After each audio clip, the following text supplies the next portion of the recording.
Hey everybody, it's Chanchai. Hope everyone's doing really well today. It's just about to be Valentine's Day where I'm at, but it's Valentine's Day already in the East Coast. I'm going to do a training session with Kusano today. Before that, I'm going to double check on how this audio is sounding. Yeah, Kusano had been asking for a training session for a bit, and tonight worked out for us both, so should be great. And always good to do these sessions. Kusano has been really improving a lot, but they've been strong from the get-go. But they started playing with Jean, and then they played, after that, been playing with Wolf, and I saw a lot of more dynamics in their game after that. And then most recently I see them playing Pi, and I think it's been wonderful for them. I'm going to listen to audio, so I apologize. Okay, good. So yes, you guys can hear the game audio, you can hear my voice. I now know what's been going on with the routing, with the audio. It's kind of been doing opposite of what it's supposed to, so I'll have to figure that out, like why it's routing in different places. But this seems to work, so I'm glad that we got the game audio. LD Wells, so awesome to see you. Hope you're doing really well, man. I saw that you've got a stream going on right now. Got lots of good Kung Fu fighting on your stream, so shout outs to LD Wells 89. If you're not following LD Wells already, you really got to follow him. His channel is so much fun to watch. Awesome VF, amazing late phase play on top of others, and just a good guy. He's just so much fun. I think the vibes are always really good, and he's got a good personality. I know him in person as well. So, alright, I am going to reach out to Kusano now that I know that everything seems to be good, the audio and everything. Hey, the affirmations they are earned words. You've always been, and I really appreciate you, LD Wells. Blurring, hello, it's good to see you. Hope you're doing really good today. Okay, so we're gonna set this session up with Kusano, and we'll do this passcode. All right. Passcode.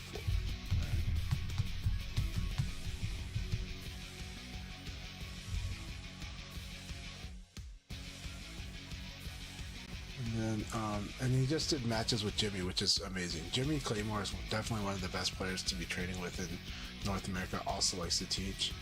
Let me ask if they want voice chat here.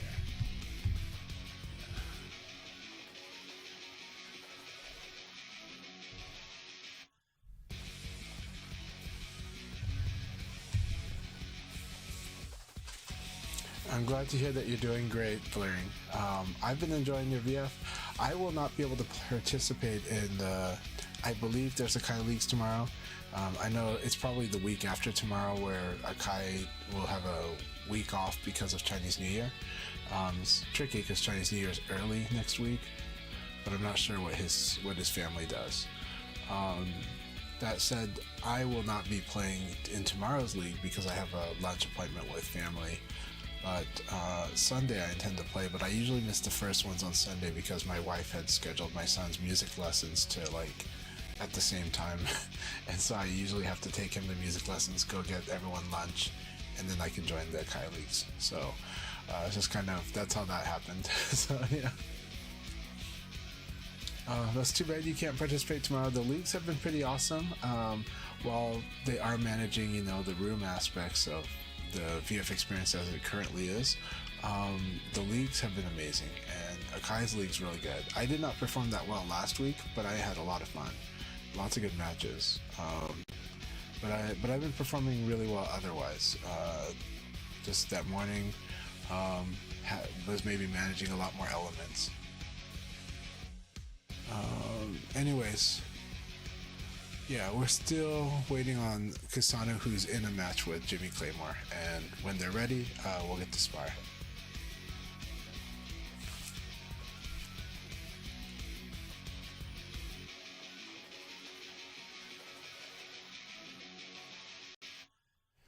Let's see.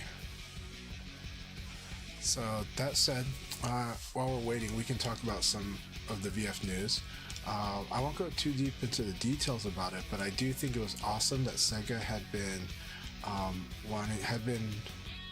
kind of hyping up and um, building interest in the match draws, the seeding for. They made an official ceremony out of the seeding of the tournament for the Virtua Fighter Open Championships that will happen in Japan on March 1st. That will have, and so all the players that qualified, they determine the order. This is not commonly done in Western tournaments, though a long time ago maybe, but in Japan it's very common to actually almost draw randomly in the finals, like who's gonna be in which part of the bracket. And this bracket looks like it's a it looks similar to a Swiss format, like, you know, 2 round robin or no, they're elimination groups, so it actually is a bracket. But that tournament's gonna be pretty awesome. I'm excited for it. And the Western representatives are on opposite ends, so that's really good. And I'm pretty excited to see how everything goes. I think it's gonna be an exciting tournament. So here's Kusano. Right now they're set to Wolf. We'll see who they're gonna play as. I'm gonna see if they wanted voice chat.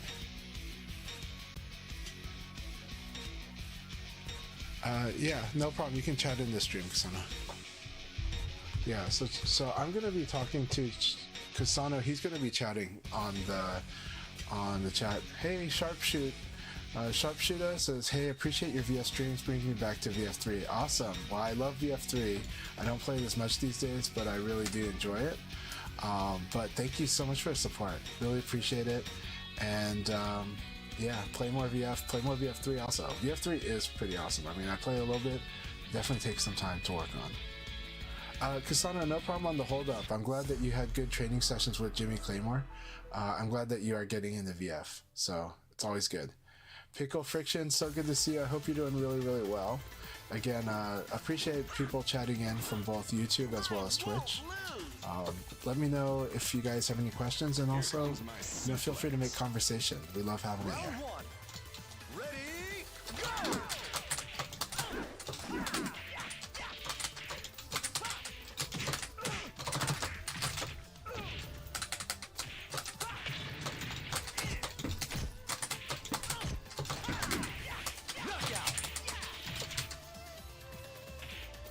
I am doing really good. I'm doing very well. Valentine's Day has been good. Do want to remind people that there is a sale. So this game is on sale on Steam. And I mean, it's already pretty cheap at $20, but it's on sale for less than $12. And so think of it as an opportunity to wish a good friend a happy Valentine's and get them a gift that they're going to absolutely love, right? That'll be Virtua Fighter. So right now,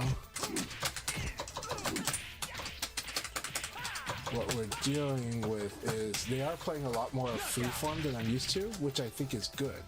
I want them to be more freeform. It is, yes, it's losing a lot right now, but this will help them get, the more comfortable they get fighting like this too, though, it will become harder to read when they'll be able to mix it up. They used to play much more like standstill block because they were used to the way you would block in a lot of games, which you can still do in VF. And then they got sharper and sharper, and they've been more responsive. But this is interesting watching them push themselves through the neutral this way. Now they could add more movement to make up for the not as much guarding. But also, this is VF. You can totally guard while moving forward. So it's just, you can react guard.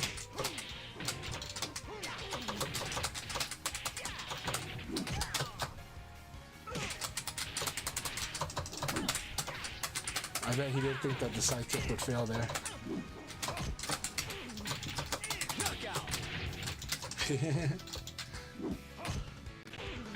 Round two. I see. So Platinum Trophies, I know that Platinum Trophy has had quite a journey, and a lot of people do go through a journey in this game. In the beginning of the journey, they were saying that they were liking a lot of stuff, but they were not liking both the guard break and catch throws, because catch throws cannot be escaped, right? Catch throws have to be beaten by directly or avoided, but they are slower than normal throws. and characters only have about like one or two of them, but they're a factor, right? Because if you're holding on guard, you're gonna lose, like because throw, right? This game is built on the rock paper scissors foundation on defense, attack, and throw. But I understand that, and then the guard break I definitely do understand, though I do defend it because I think it's a wonderful part of the game. But it's definitely not it's either you get used to it or it's definitely something, you know, because it's very different from a lot of fighting games, and so I respect that.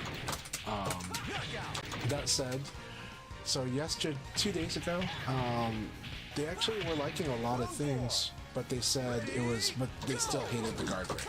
And I get that. But now today, their update, which I appreciate all these updates. Today the update is they're feeling like they're not liking this game as much. And I can get that too. I have a feeling they're gonna say something like they feel like this game is encouraging them to play badly. Only because the game is encouraging you to really directly respond to what your opponent's doing, not lock them out on doing the safest choice, right? But at the same time, there is safe choice, but it's like you have to learn fuzzy guard to kind of do safe choice, right? Because the fuzzy guard is like, okay, now they have trouble throwing me and they have trouble doing this, so they got delay. And then you're like, well, if delay works, what do I do then? It's like, well, if delay works, that's when you can start actually like interrupting them too and play around the delay or play on the timing of the delay. But I actually said that's when mashing comes up. So this really is unsettling. It's a very unsettling feeling for a lot of people because in a lot of fighting games, there's actually not much decision to be made in comparison. When I say it's really dynamic, I'm saying it's really dynamic, but it's a lot to keep track of. It's so much to keep track of. And it's one of those where it feels like chaos, because it is, right?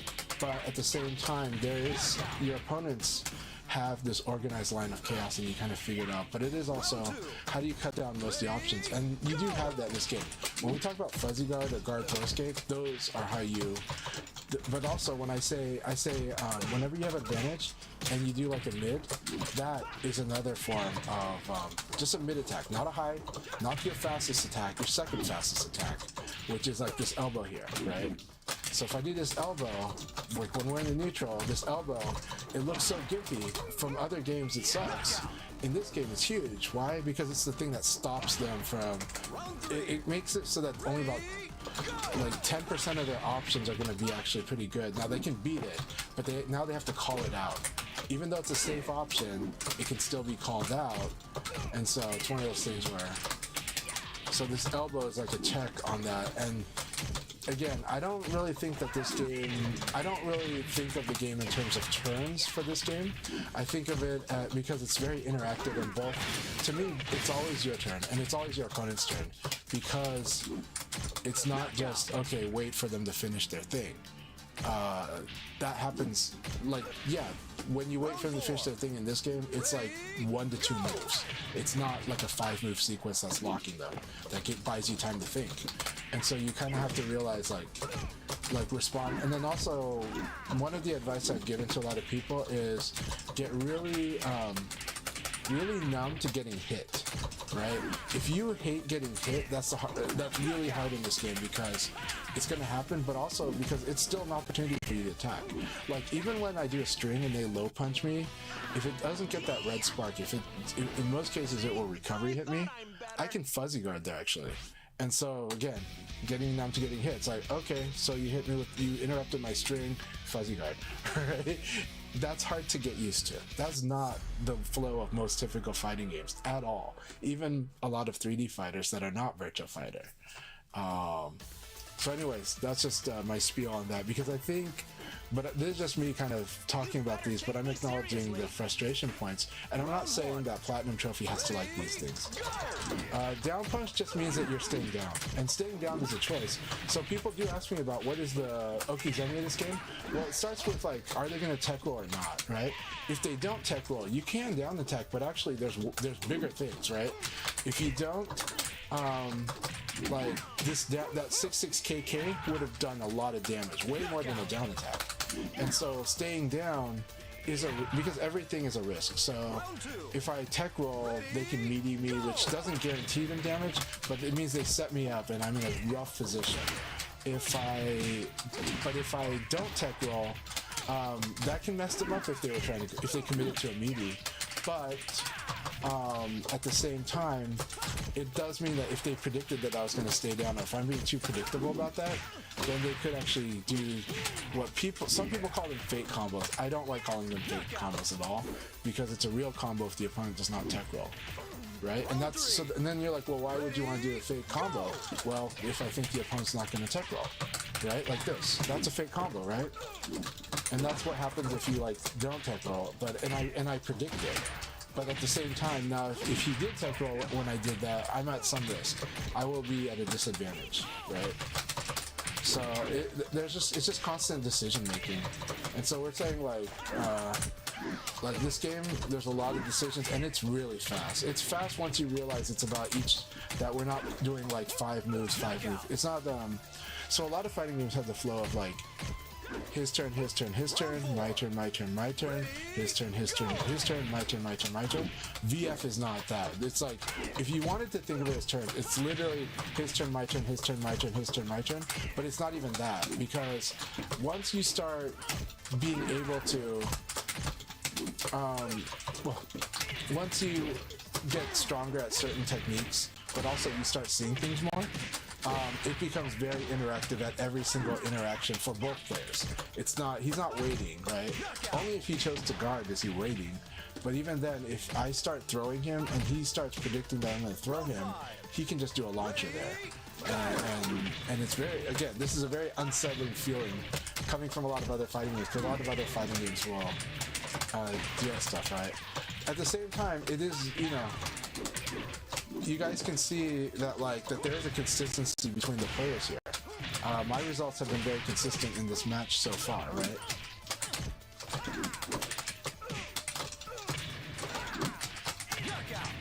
And so it's one of those things where and at the same time I'm able to carry this conversation while fighting, so something's going on here, right? There is some skill gap that's being shown, and I am making adjustments to what he's doing, right? But it's a lot. It's totally a lot. But I understand if you dislike the game in your current state, and I know that doesn't mean that you've given up. It just, you're being honest about how you're feeling, and I appreciate it so much. I appreciate you giving the time on the game.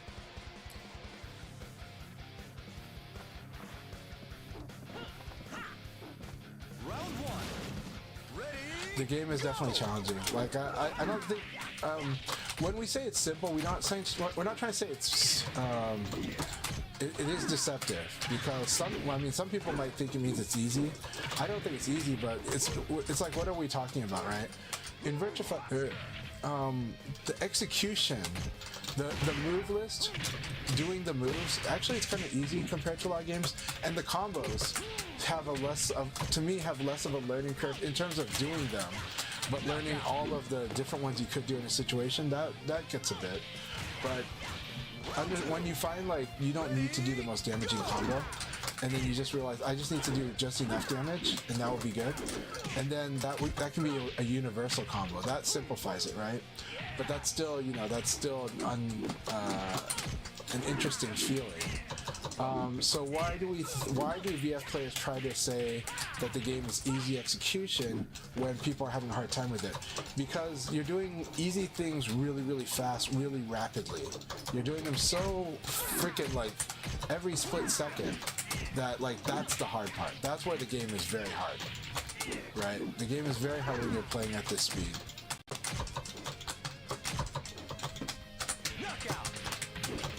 Right?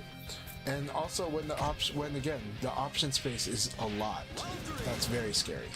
This is a high amount of option space, right? Nice, very nice.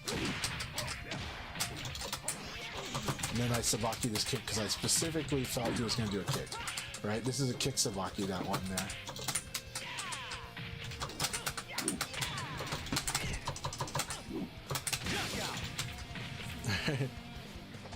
Yeah, it is very hard to get it. Like, I really appreciate you putting in this time in the game, picking it up, and I do think it's going to be this up and down. There's going to be things you like, things you don't like.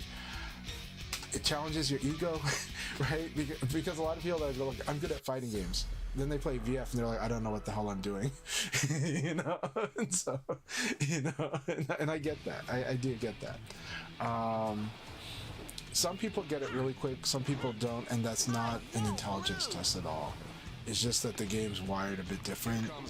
The priorities in it are different. This game is very forward moving. That's, you know, when you come from other fighting games, it's like moving away seems to be like the safest thing to do. In this game, it's like the most dangerous thing to do. And that's because of by design. And that this game wants the players to be moving forward. And also because this game is high option space. So what does that mean? In this game, like,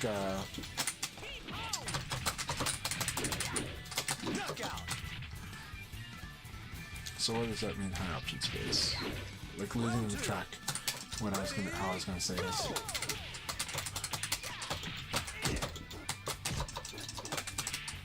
Because a lot of fighting games, there isn't much option. There's just like a really good play that you should do almost all the time. In this game, yes, the closest to that is the boxing, but it's not the only way to play. In this game, you want to get good at the boxing, which is high punch, low punch, elbow, right? And throw. So high punch, elbow, low punch, elbow, punch, high punch, do an elbow again, high punch, throw because he's going to defend, right? And so high punch, elbow, low punch, throw, and defend. Those are the boxing, right? And it gives you, the thing that this boxing does is it gives you a lot of reads. It gives you a lot of looks. It gets you to feel what the opponent's doing. And what it is using is it's using the fastest, least exploitable moves. These moves are hard to punish because of how fast they are. And so then they're gonna have to beat me on whiff punishment, and also to reverse mix-up, you know? So then the other two elements of the game, of how to fight, is grappling, which is a little harder. That one I'll teach later. But grappling, and then, let's see. Grappling and mixing up, right? So mixing up is integrated in both. So what is mixing up, though? What do I mean by that? Like, let's say, like, just any situation that can be buffered, but specifically like when I counter hit, especially when I hit with the sidekick, it's like a guess between whether I'm going to throw you. If I hit you with that, am I going to throw you or am I going to launch you? And you have to guess in that moment, you know. If you don't guess, you'll just lose because you're just doing the same thing and I'll know what it is, right? If you're not guessing, you're just doing the same thing. And somebody in Tekken, they might say, just block, just hold back. Yeah, in this game, if you just block, I'll just throw you. You know, it's like, because the throwing is very damaging in this game. And it's worth the risk, right? And then if you try to poke back with like if you try to just box, right? The thing is that boxing it loses to boxing, right? It loses to outboxing, backdash, right? Now in this case, he actually did do a sidekick. It says I'm playing with the mid-range, with the spacing, because Leon's very good at that. Now that said, he's starting to use faster moves that would probably out-hit me in the neutral. Alright, how did I know which throw? I didn't know exactly which throw he did, but I am doing a throw escape that if he happens to throw me, and when I'm going to defend, which means he was successful, I have a chance to escape because I'm always doing a throw escape, right? And I just kind of guess that sometimes it's not going to be forward. But usually against Wolf, you escape forward a lot, but I thought Kusano enough to kind of like know that he might mix it up at certain times, especially if I discourage him.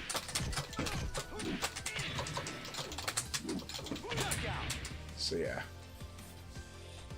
Hey, Hectic Fall, so good to see you, and my pleasure on the raid.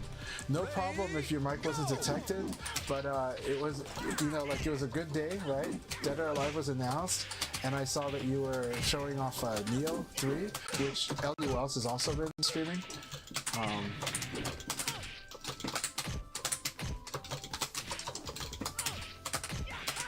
So right now he's hesitating a lot, so that's why. So if you're wondering why I decide to attack, it's because I'm like, okay, he's still hesitating, he's still looking for a moment, and he hasn't got it yet. The moment he gets that moment, I have to adjust that. So. And here, why did I do a low punch there? Because a lot of times people that do high punch too much, that low punch is gonna win. And so... Very nice. That was a beautiful ring out. But yeah, Platinum Trophy, I really appreciate your feedback and you telling me exactly how your experience is going. You've been awesome. So thank you. And I really am hearing you out. Sorry I added my own commentary to it, but I love hearing your experience. This is death. Nope. So this high punch that I did was a high risk at this. With this low of health, him doing a low punch would have just killed me, right? But he's using highs a bit much. And so if there was a critique right now, I do think he's still using too many highs, and Wolf doesn't need to use this many highs. Here's the thing. If we're in the neutral, a heavyweight character is likely to out-hit a lightweight character. In Virtua Fighter, the higher damage attack wins. If two attacks hit at the same time. So if we're in anything that looks like a neutral or a spacing game, the advantage actually goes to the heavyweight character. And their moves they still have pretty fast moves. It's just that their jabs are slower, yeah, but everything else is still like fast, like in 14, 15, 16, 17 frames. Those things are gonna win against almost anything I do. So stuff like that, when he started doing stuff like that, Wolf 6K is a good one if I don't Sabaki, right? And that 6K didn't have a downside, right? Even though it didn't get the hit that he wanted.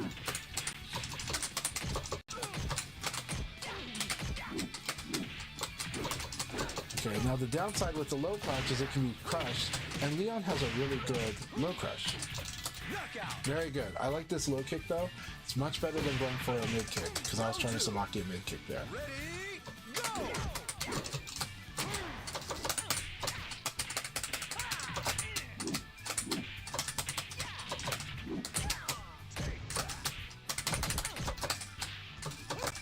Very nice. Wolf's throw range is so good.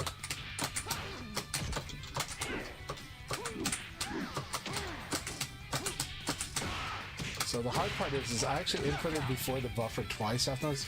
When you get counter hit, it's possible to get in, like the stun is pretty big. And so I actually inputted too early in this case, which is rare in BF. But those are cases when you can do that.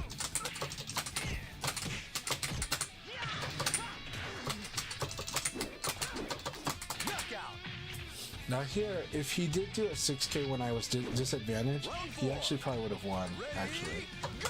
Like any fast kick. Only because it's near the wall and it probably would have caused like a deflection.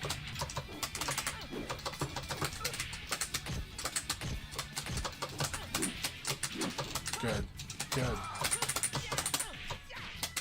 And here's the guard break, right? But Leon's guard break is really slow. So you have to make sure that the opponent is really fixated and not like sharp. This is guaranteed. So once I evade this low kick, this side kick PKP is guaranteed because of crouching side. Round 5. Ready, go!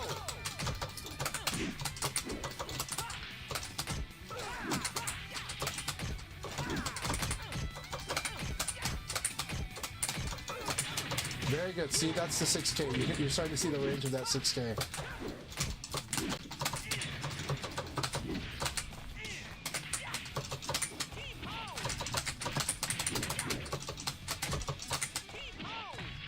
I think this is their combo against Wolf.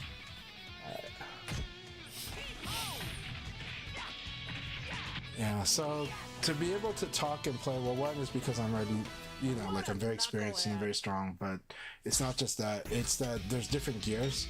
And right now, the good thing about the talking gear, so the gear that's used when talking and playing, is that I have to steer my autopilot is getting sharper and sharper, right? The autopilot's not like a big thing. It's like these sets of tiny interactions that I can auto process, and so I just need to see a few glances at stuff to kind of know what I'm going to do, or what choices I'm going to make, or what choices I can make.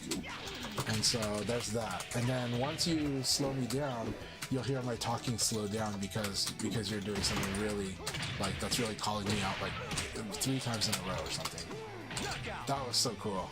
That's huge. I'm so not used to seeing this running punch too, that like I just didn't think it would be that. I thought it'd be like the kick or the throw. So that was really good.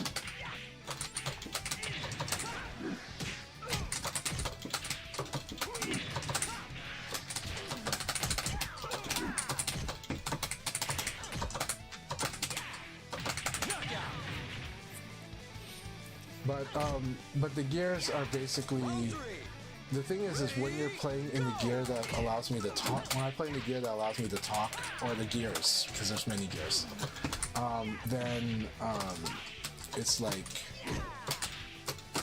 then my reactions are faster, because I'm trying not to let myself overthink things. Whereas like, but when you slowing down is what happens when you're trying to make conscious decisions. Like you're like, I'm going to be very thoughtful about this move. That will slow you down. But in this game, because it has to do with buffering, it's not exactly harder to do. It's something that as long as you're good at buffering, you can kind of do it. And then like, but then you got to switch gears when you want to be more reactive. That was really good. I like this low punch and the side throw.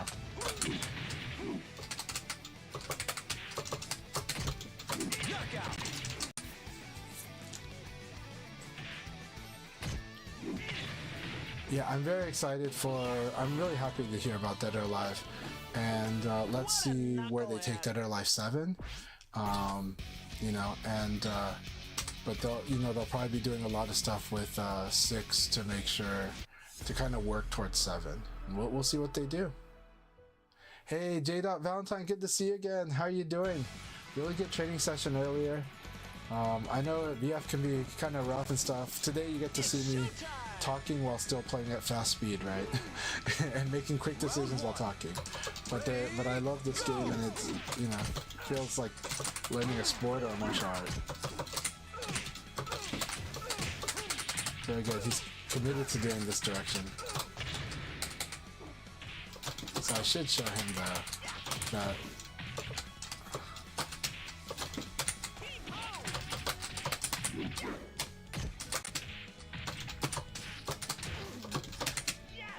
Alright. Your hesitation is what got you here. There were many times where I played slowly enough that I think if you mashed, I would have lost.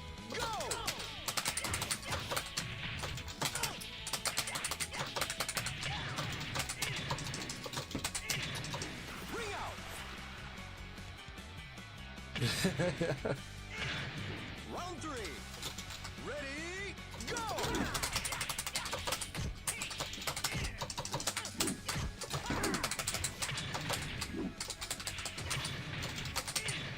Bring out.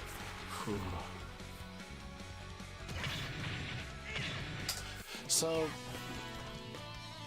okay. What a knucklehead. If somebody is countering your momentum, it is true that's like generally the defense is the right way and a way to stop the momentum. Learning how to stop momentum with Wolf will probably be a big one for you. Some of the things you can do to stop momentum: block in 6K. It doesn't always work. If they're evading a lot, then it changes, but block and throw is a big one. Actually, block and throw is a good momentum stop. It's just that it's risky and it doesn't feel comfortable. But if you get good at block and throw, that's a really good momentum stopper. It's a good way to stop someone that's from running around town like that. I'm going to try to make it hard, but there's going to be certain moments where you can do it for sure. But that's also why I'm playing at this range, right? This is comfortable Leon's range right here. Right over here.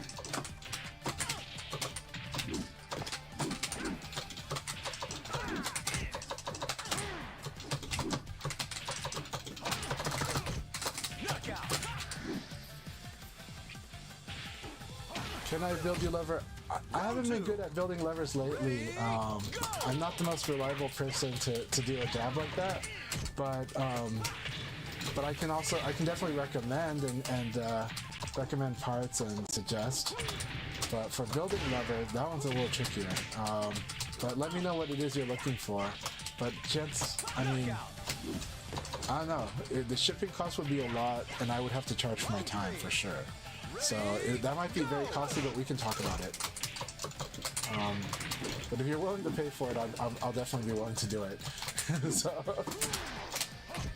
I really shouldn't close the door on it, right?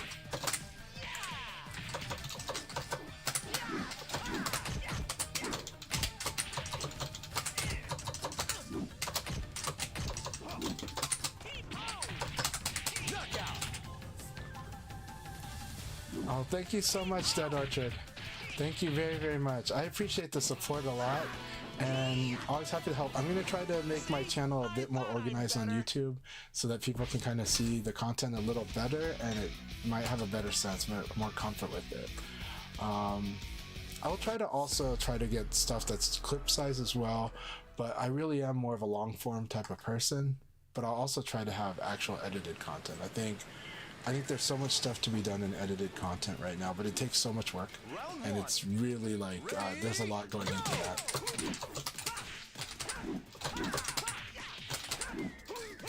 Very nice, good. Your side defense is getting better against the wall. I want to see if that would work.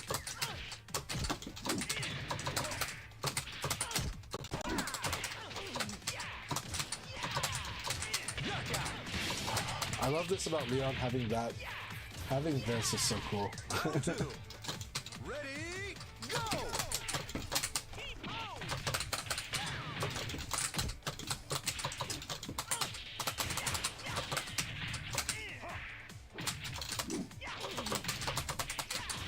Knockout!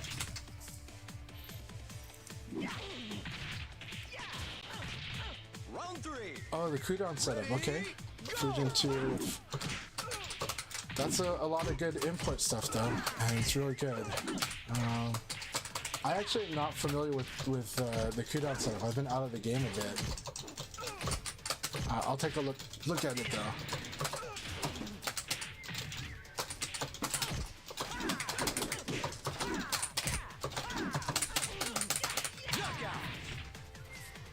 Whew. Yeah, Calamity. I'm a late night owl. I'm a night owl. That's why the ones who are aware of that are the ones who watch my channel regularly are aware that I'm a pretty late night person.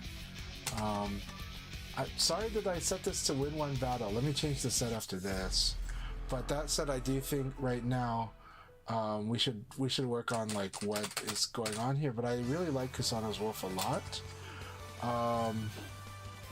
It is having trouble finding a way to fight me. Calamity could tell you though. Calamity, please give advice to Kusano based on the way that these fights are going. Because you fought me enough with Wolf too.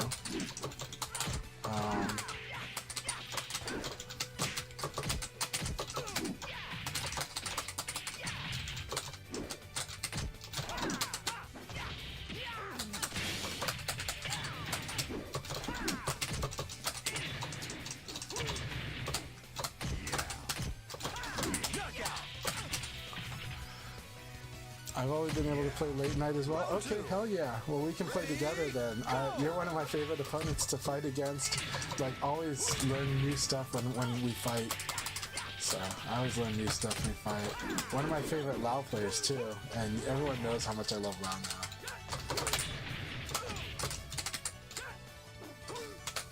No, I like that. I like that. It looked like an attack was coming, but it was a throw. So good.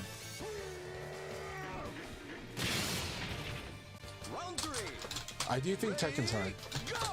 Like the thing about Tekken, it feels very detailed in situations. VF might look that way, but VF, there's a lot of general things that are happening with slight exceptions, but those exceptions are actually not, if you, once you get enough experience, are not too hard to kind of, to understand, right? But I think when it comes to Tekken, it feels like you're very detailed, like how to play. Very detailed answers. Very like, okay, if he's doing this, this is you step this way and you do that. In VF, it's not that you step this way and that.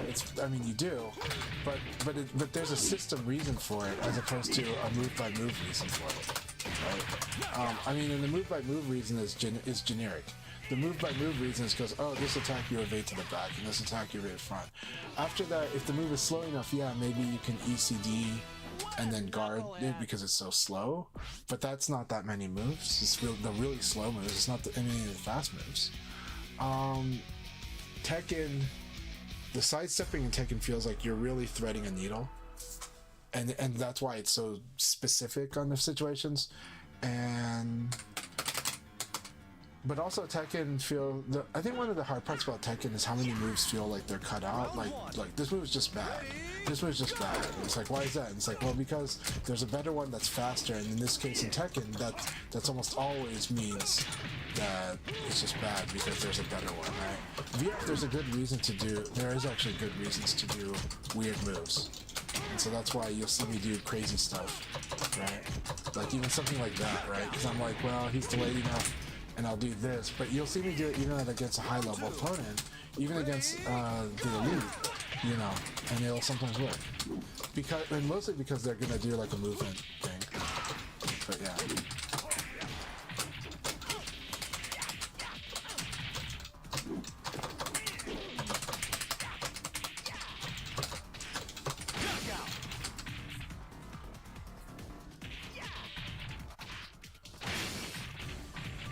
Hey Jun, good to see you, Kun Jun.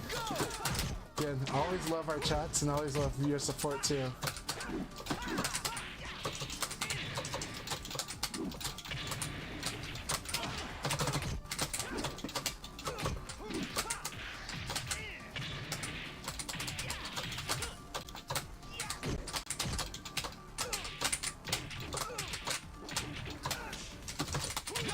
I like that. So I like this charge. I didn't expect that. That was really good. Ready, go!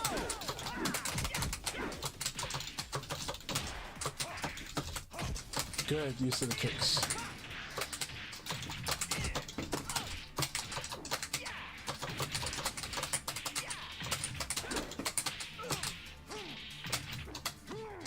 I love that. I had a feeling you were gonna go low this time, and I had a feeling it wasn't gonna be a perfect meaty. So. Round 5. Ready, go!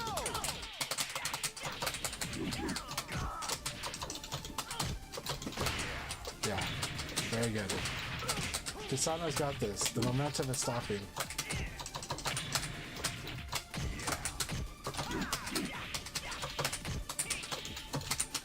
Knockout!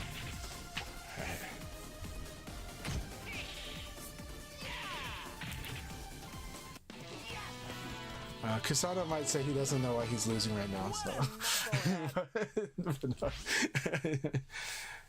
No, but you did very good. That was a really good game.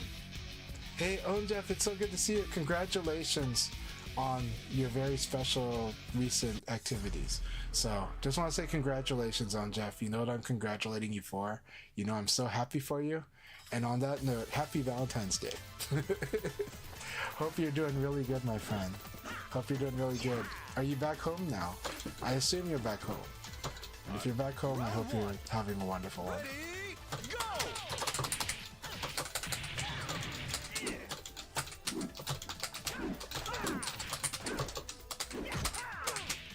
Very good. Oh, that's so good.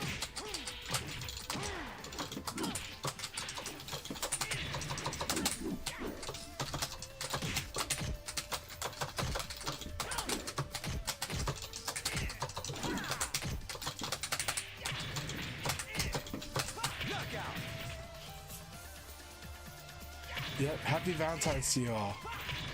Round 2. Ready, go! Oh, that was nice. Very nice. These throws are winning you so much. Look at how much these throws are winning. Throwing against Leon is actually very good. Leon wants you to attack if that helps. It doesn't mean you only throw, but if you learn how to figure out how to do a throw heavy mix, like 60% throw against Leon, if you figure out how to fight the Leon opponent with a 60% throw, that's pretty scary. And that's because Leon, he's good at punishing attacks. To punish throw takes extra. Like, he's got to play slow, right? Like, this is a move that punishes throw. But the other moves don't punish throw that much. They only do a little damage, but I'm just, I am able to fight even after they whiff, so.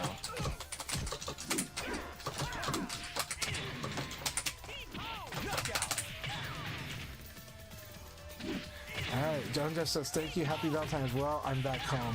I was on a long vacation, I haven't played much VF. I didn't think you played much VF at all. Especially during this special occasion of yours.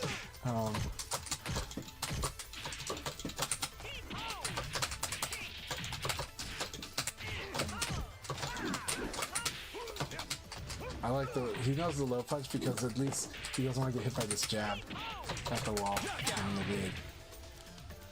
I'm kind of semi-retired now. I understand just once in a while. That's no problem. I have exam stuff coming up. Yeah, take good care of stuff. You've always got a friend in me. With or without VF, you're my buddy. So, I always try to be a good friend to you. Oh, you played Umechi? Hell yeah. Oh my gosh, Umechi's amazing. Umechi's awesome, and it was fun watching them on the video today, too. Or I saw them on a video today. Okay, yeah, I can set it to 10 matches. Let's see. Alright. And actually, I like to make the room random. You can tell me if you hate that or not. Oh, it won't change. Okay, so it's gonna pick one stage. That has to be done before when setting up the room. That's interesting. Anyways, yeah, so it's okay. We'll do that. No, Kusano's really good. He's only been playing for 1 year, and Kusano is actually quite strong. He's putting himself through the gauntlet, but honestly, his path is a good one. I honestly believe a lot in Kusano's path.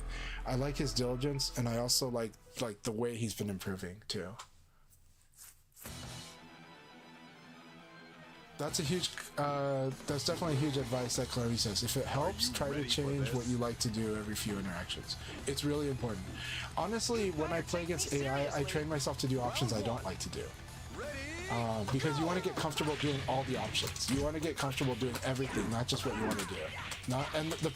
And the problem there's a possibility of over focusing on what is the best thing to do. And it's good to focus on that, but when you over-focus it, you become desperate to do it or only doing it, and you're not comfortable doing the other stuff. When sometimes simply being able to do a different mid or a different low, or even a low occasionally, is a little more important. Because the mix-up is what's important. And then optimizing that mix-up, as you go.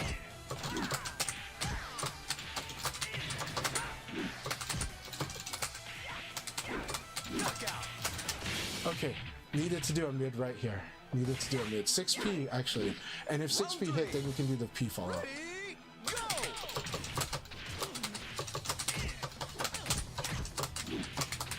But Wolf's, I think it's Wolf's back kick and guard is also his good move to do that's in place of an elbow.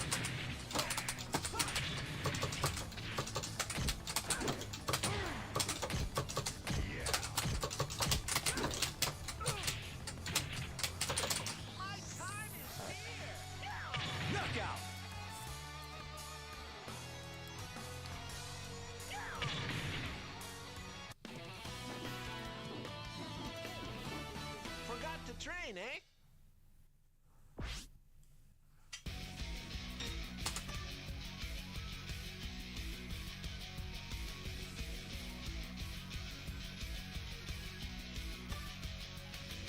Thank you very much, Jeff. That's very kind of you to say. I love fighting you as well. Jeff is the person who gets good reads on me, and he just sucker punches me a lot in my matches. I love it. I do love fighting Jeff a lot. It is very humbling in a good way, and it's really like I have to play slow. I have to keep changing my tempo, and because I have to think really hard. Once he's like got me locked, and not just locked a few ways, locked in many ways. One of the scariest things about Unjust's play is when you see them escaping everyone's throws. Like over and over. It's not just like once or twice. You'll see Unjeff just like escape like a whole round of throws, and you're just like, oh my gosh. Like not many people can do that. Okay, so well, we're gonna fight, but yeah. I was gonna say there is this moment that you can kind of sense when I'm gonna do like ECD. Typically, a lot of people have been punishing me for the uppercut. So after you block my uppercut, there's a high chance I'm going to like ECD here, and that means immediate buffer throw would have won. So it's like you block the uppercut, see, and then I would have had to guess correctly. Even when I do ECD, I still have to escape the throw correctly, because throw just beats anything. As long as the throw is timed with it, the throw will beat anything that has to do with sidestepping. It's just that the hard part is timing. So in the neutral, it's scary to do that. In the neutral, it's scary to throw stepping, but like in situations like the opponent put themselves in Nitaku, like you block my uppercut, or even you block my psychic, same thing, right? So don't be afraid to use throw after blocking. We'll fight.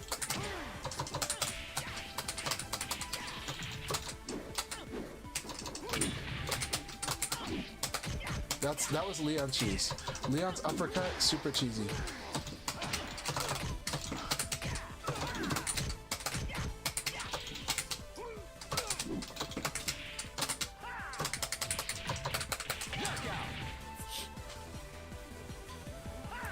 So Kala says, I'm on off of VF, depends on how much locals are popping here. We got a bunch of new venues, so I'm happy to see the venues. I saw that there's a boba tea place that looks really fun to play at.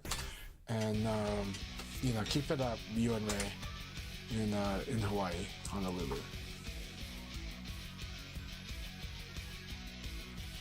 Okay, so Dead Orchard talked about, yeah, Rio Chen's arcade was quite, what the heck? Okay, I'll start the room over. I'll start the room over. I forgot to go to create room. I forgot to do the OK button. That's what it is. Sorry about that. Reselect 4545. Alright, here we go. I always forget to, hey, Numbers, good to see you. Always good to see you, man.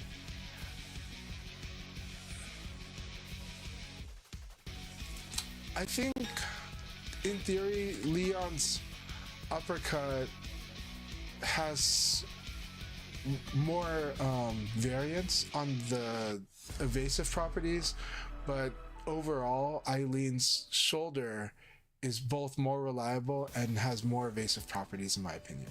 With Leon, it's very wishy-washy. It's very like hurt frame thing. It feels like other fighting games in that aspect. But for Eileen, that's a very consistent evasive shoulder. And I think that's because Final Showdown, they toned down Leon's uppercut.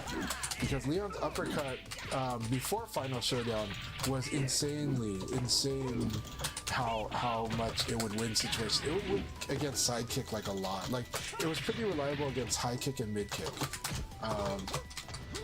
And so... Good. Good. You've got this timing down too on the wake up, which is very good. Keep that up.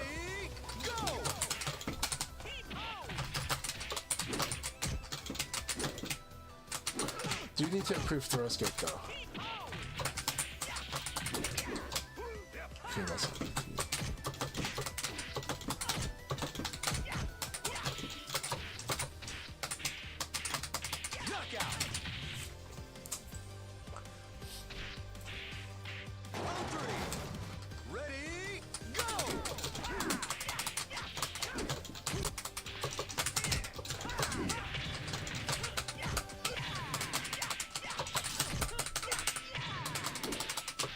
Good low punch to stop the PKP.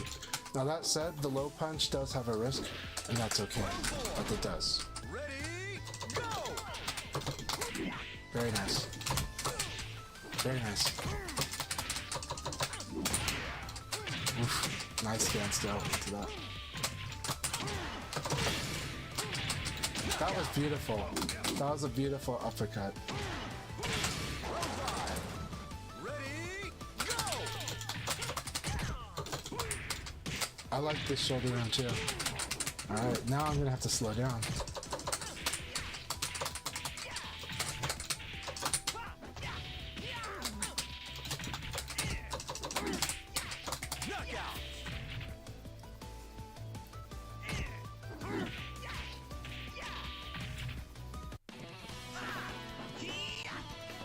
And I'm happy to hear that you're focusing on fitness, Ka. I need to focus on fitness too. I need to take a page from that book.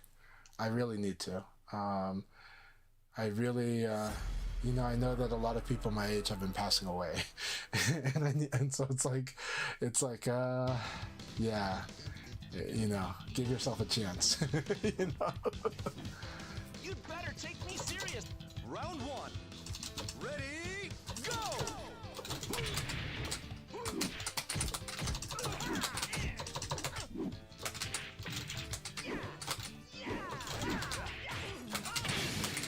How to get better at stacker.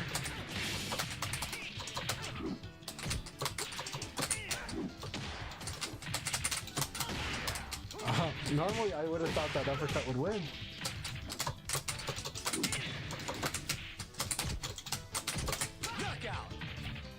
I think it's funny that this can do like death ring out.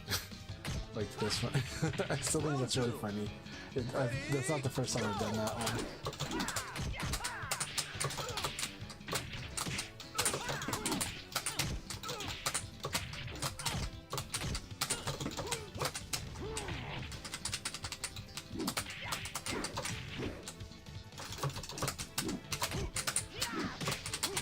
Nice ECD. Nice 4P. Nice 4P. I was like, I think he's gonna do a kick here. Did not. Ready, go!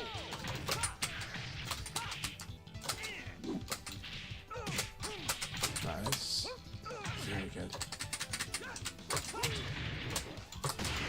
Very good.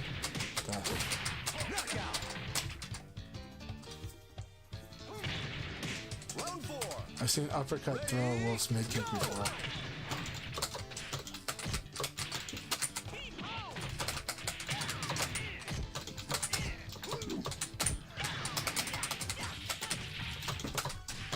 Excellent.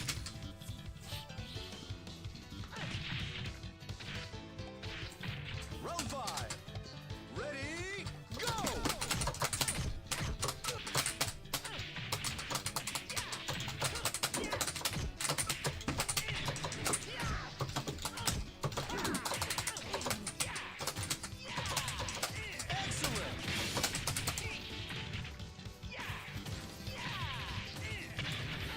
That evade PP 4P is so cool when you get it. Knucklehead. It's hard because it's not that like there's many situations where it's not gonna work, but it's so cool when it does work. I'm doing good, Sir Hixalot. Doing very, very good. So this training session turned into a sparring session, but I'll try to defeat it.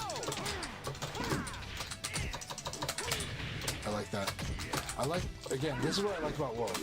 He's like, you know what? We're gonna always guess. It doesn't matter how far we are, we're always gonna guess.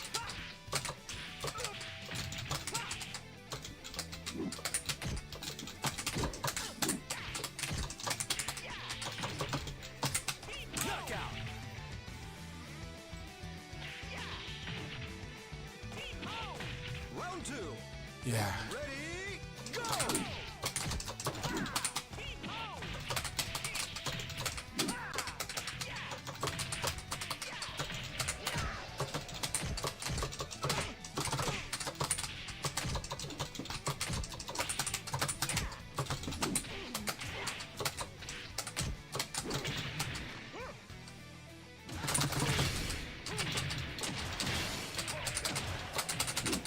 Oh, I was pretty sure you had something there. That's okay, he's still in it. Round three. Ready, go!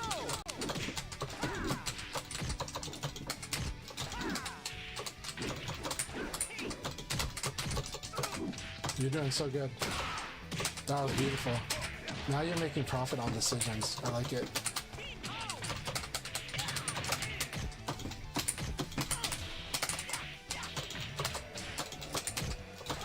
Knockout. Round 4. Ready, go!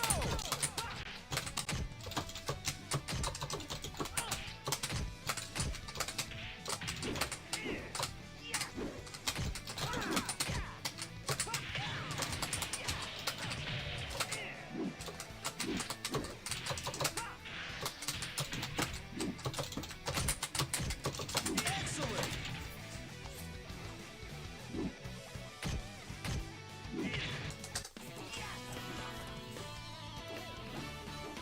What a knucklehead!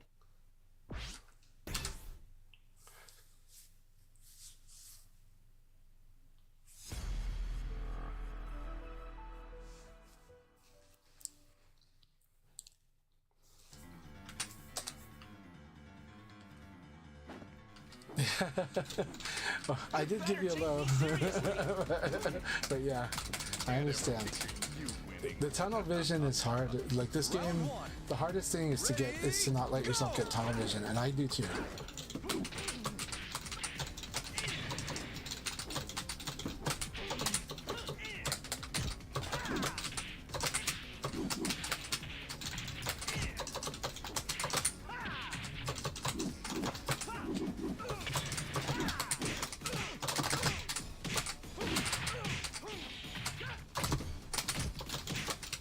Knockout. Round 2. Ready, go!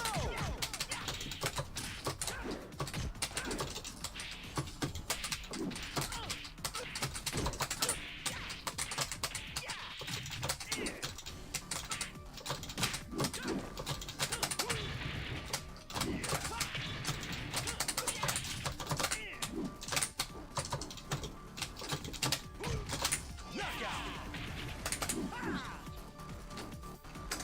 Round 3. Ready, go! I like that.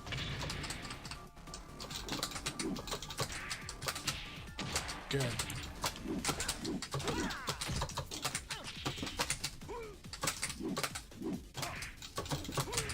Oh, that was beautiful.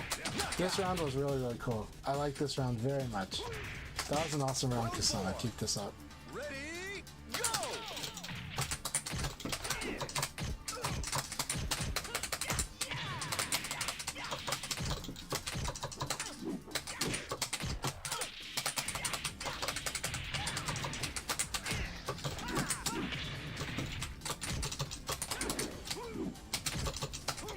Oh, nice position. Oh, it wasn't position switch.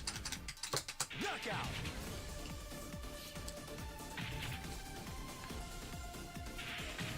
Yeah, the Bill G cell is good. Forgot to train, eh? You're doing really good though, Kusano. It's you're like, you're making adjustments that are working.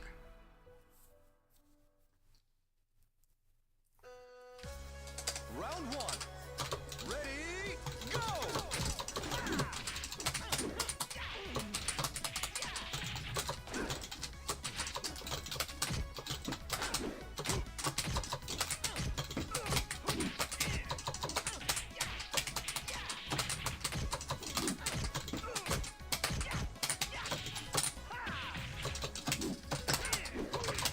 Oh, I thought I had it.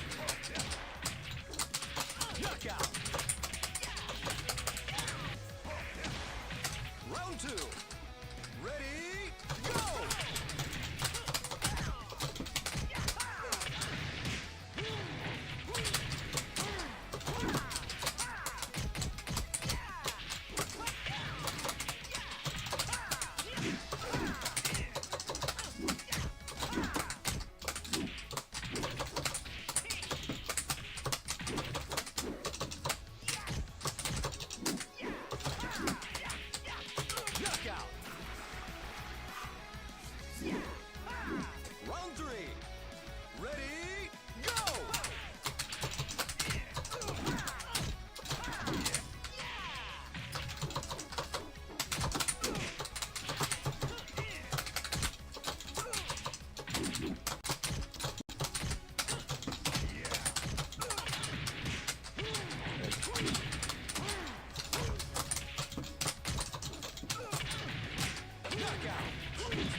Very good.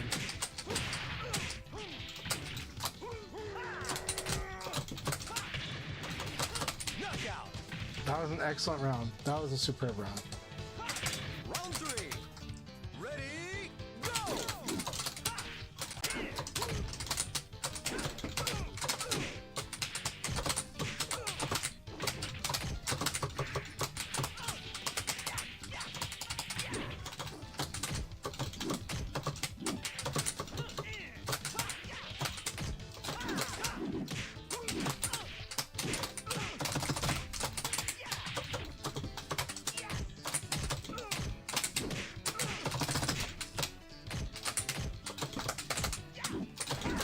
Oh, okay. I was worried that you had lost it. That was good. Round 4. Ready, go!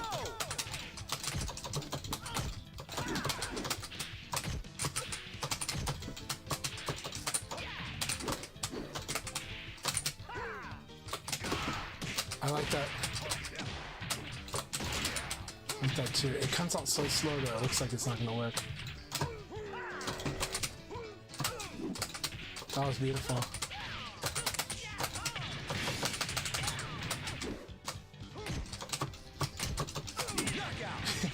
That was exciting. That was an awesome round too. I had to end that one. Ready, go! Very good.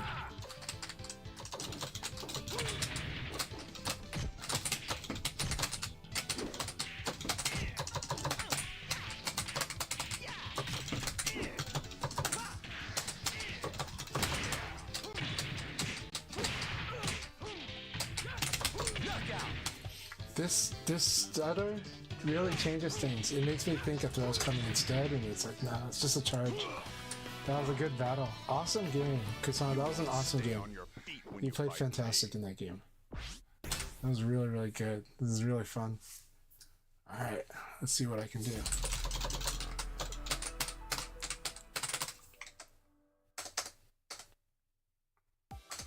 Round 1. Ready, go!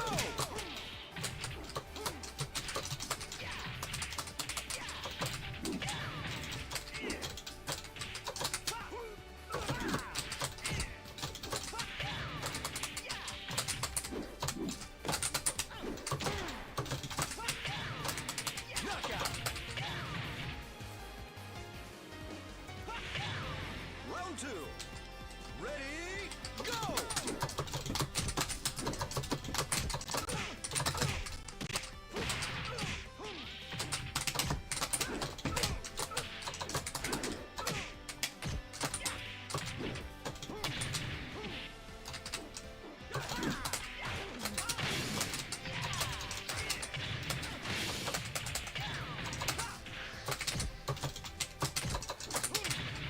Oh, that was nice.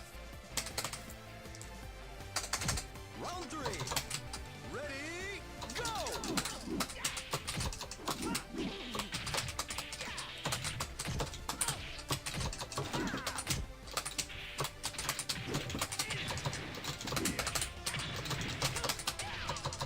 Excellent! Round 4. Ready, go!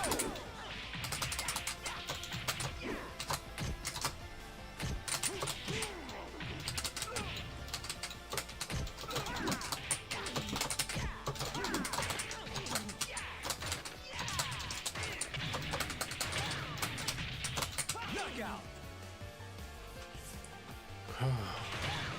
That was really rough. That was a good game.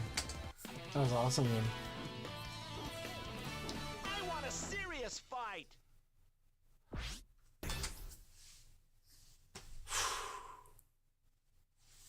You're doing great. You're doing really, really good, Kusano. You're doing awesome.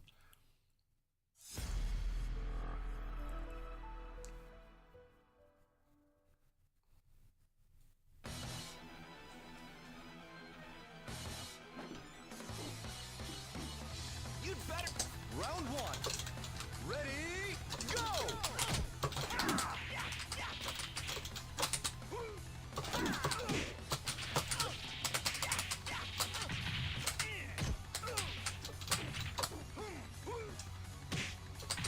Oh, that's unfortunate. The buffer, man, that's done. It's nuts.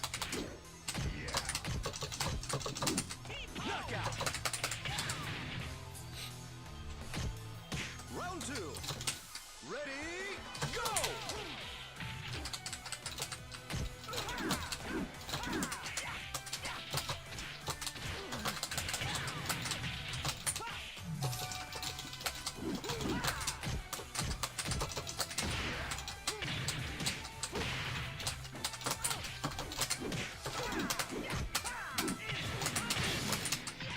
Knockout.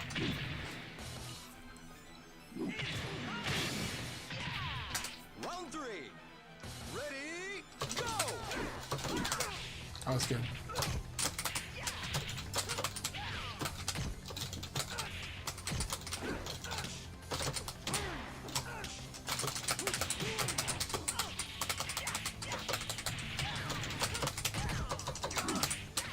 Knockout. Whew.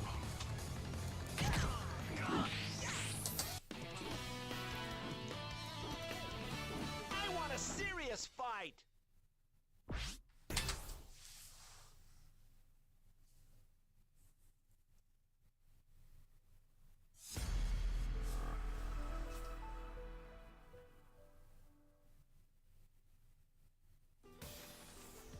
Round 1. Ready, go!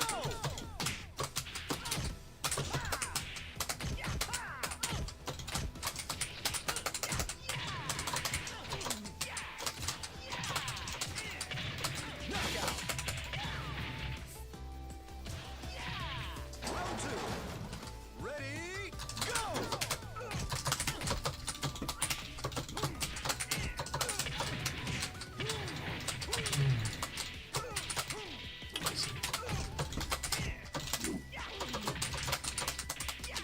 Bring out. Round 3. Ready, go!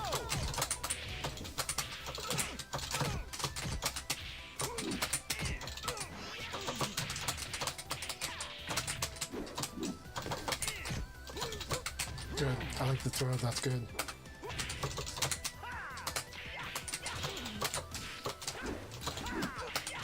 Knockout.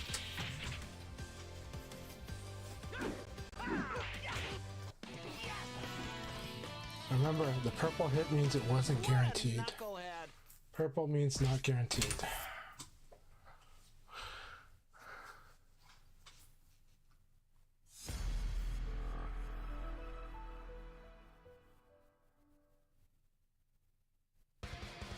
Round 1. You're doing so much better. Yeah, doing so good. Go!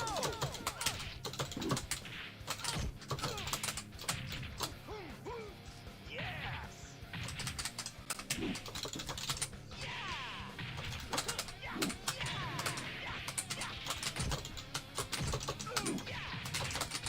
Knockout. Round 2. Ready, go!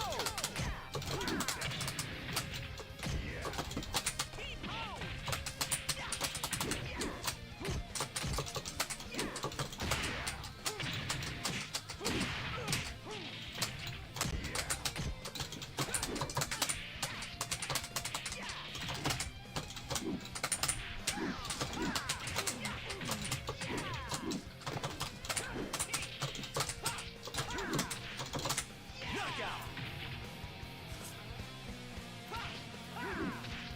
Round 3. Ready, go! That hurts.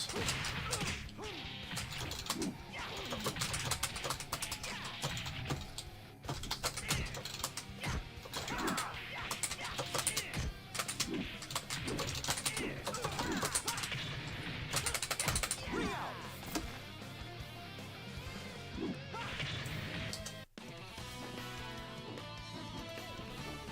Forgot to train, eh?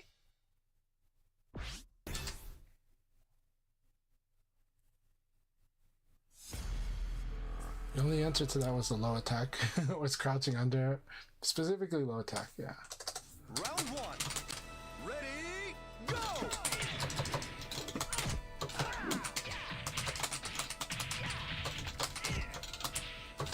Good.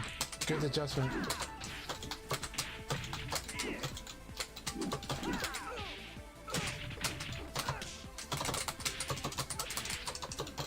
Knockout. Round 2. Ready, go!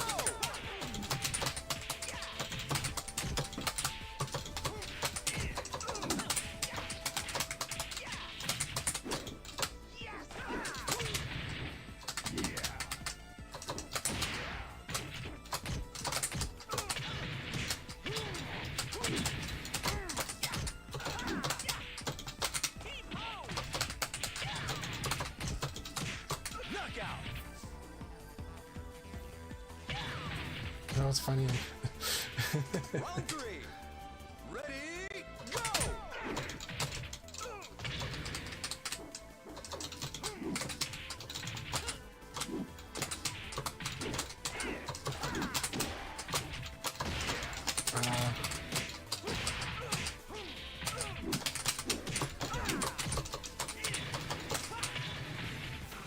Sorry.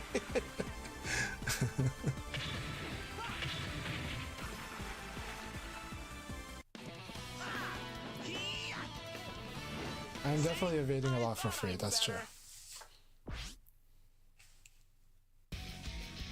I agree that he should throw more Nitaku. I try to make it scary, but I definitely agree. Yeah.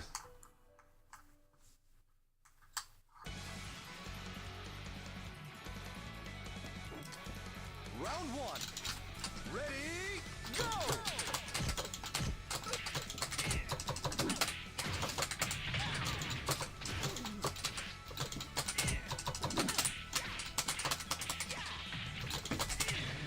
Ring out. It Round is. 2. Ready, go!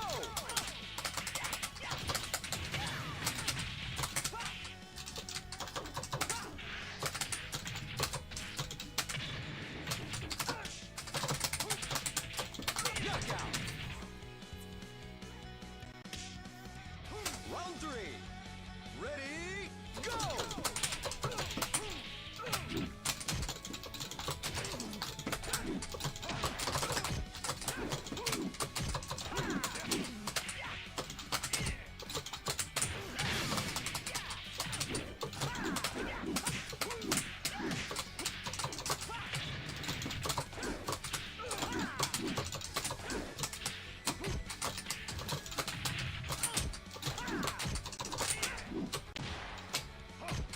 Knockout.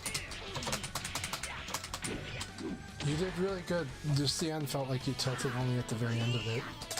But you were, like, trying to make sure you didn't do anything too crazy, but you were doing good. It's just the last move.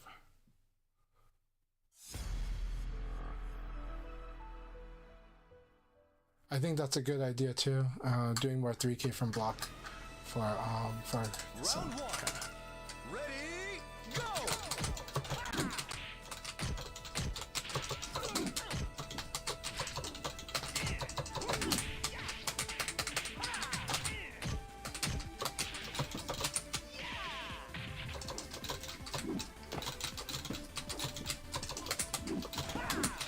Excellent.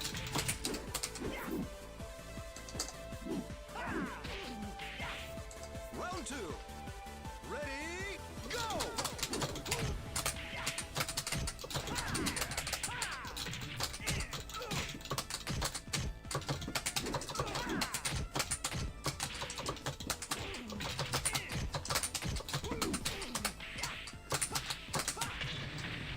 Ring out. So this 1K, the thing that really roughs it up if you can somehow manage an evade, but sometimes you have to dash evade. If especially in that situation. But that's because evade it's very evade punishable.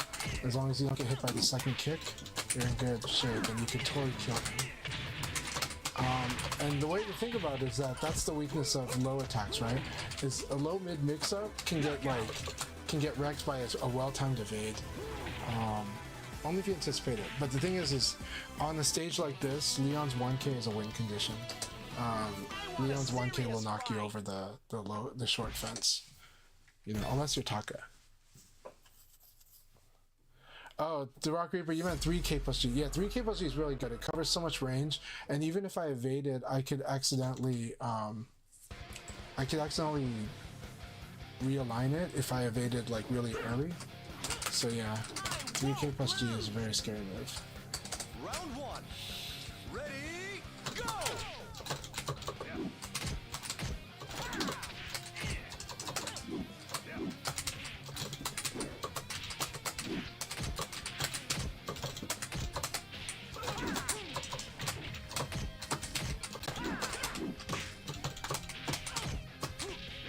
Very good.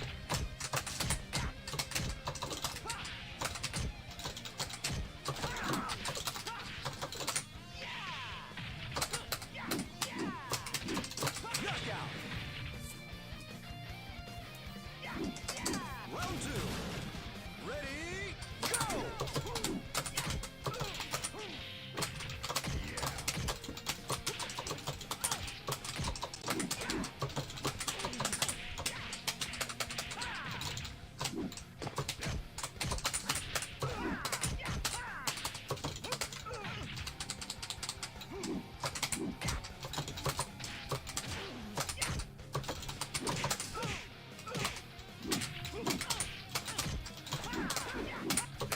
Very good.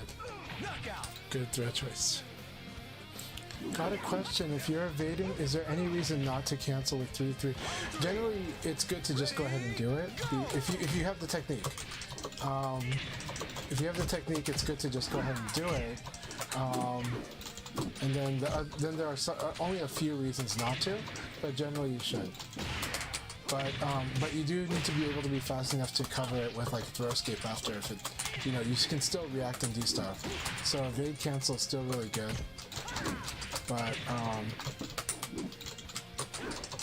But there's varying degrees of technique, right?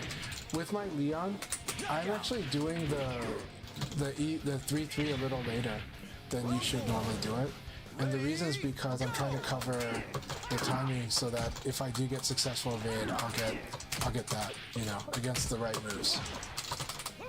But if you do it like at the proper timing, you might not get that. And so the risk is that I end up being more vulnerable on my evade than if I had just done the ECD more properly.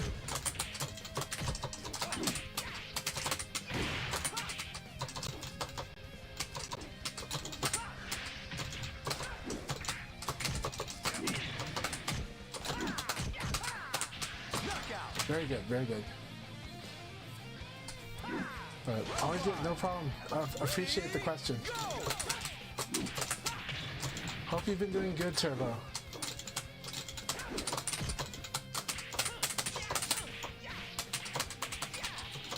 Ring out.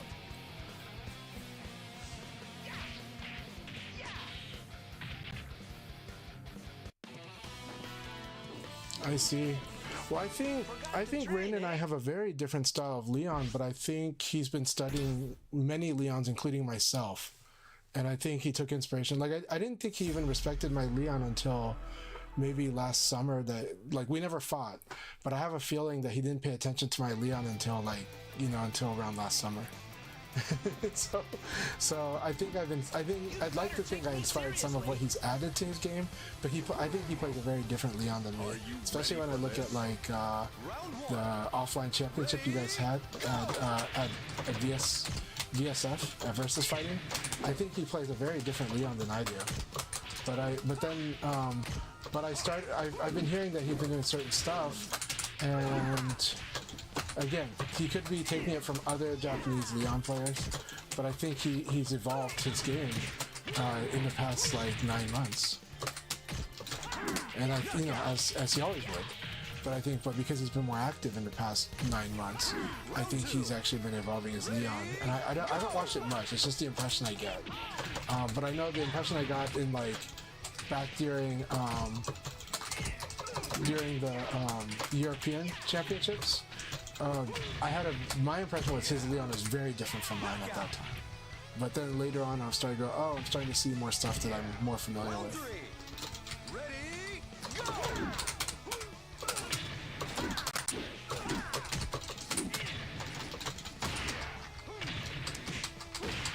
but I appreciate that if our Leons are similar. We have been wanting to fight each other for a while. It just never worked out. Like, the schedules just don't line up. And actually, it should in paper. On paper, our schedule should line up, but like it just hasn't worked out. Every time that he's been available, I wasn't, and then he'd be like out of the country or away for like a couple weeks. But we've wanted to fight. Oh my gosh, I forgot stagger.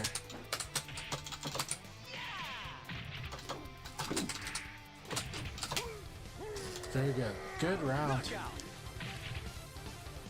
Well, thank you very much, Rock Reaper. Round 5. Ready, go! I think Rental Animator has been playing so amazing. I really love the way Rental plays Leon right now.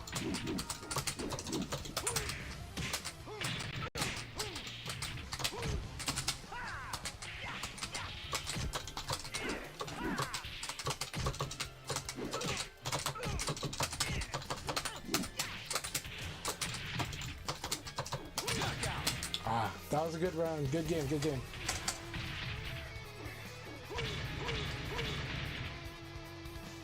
Wrestling is the ultimate sport. Yeah, like, I think early Revo, I don't think he was using much of the spacing tools at all. He played just like conventional VF with his Leon, is what I thought. That was the impression I got. Yeah, Rental's Wolf is really cool. I haven't fought it enough, but I have seen a little bit, and I think it looks awesome. But yeah, but it was just, yeah, like his approach to me felt more straightforward when I first watched his Leon, but eventually I see him really fleshing it out, like, or fleshing out other tools, other approaches more. But I might have a bias that a lot of EU will kind of like that too.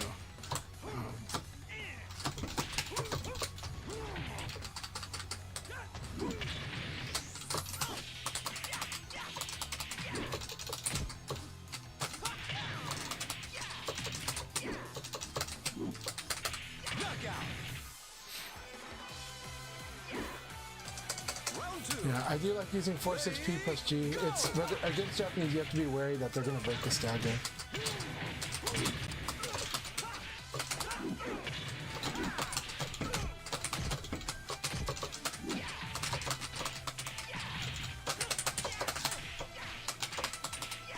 Ring out. Round 3. Ready, go!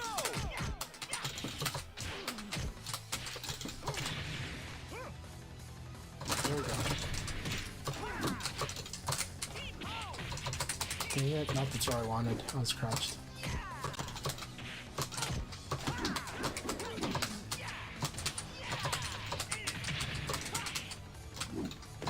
Knockout.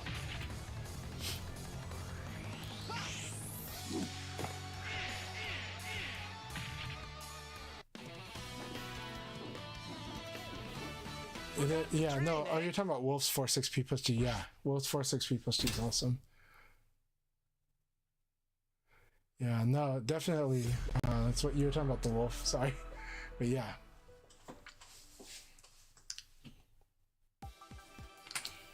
Round 1. Ready, go!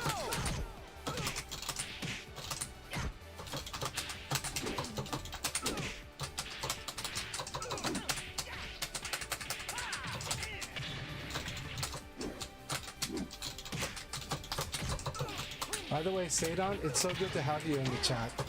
I really always appreciate you so much. Knockout. Like, it's really great having you in our chat. So thank you so much.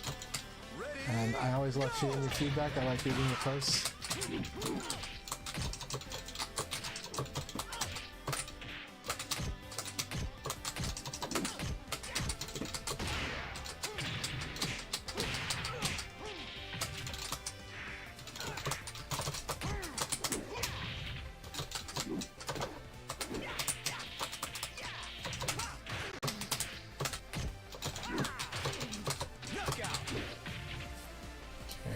I do need to just do P plus K, Dr. P plus K, but I always forget.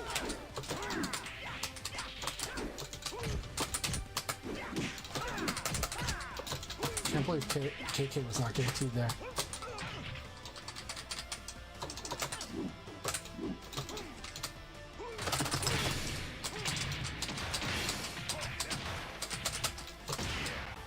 Very good. Awesome.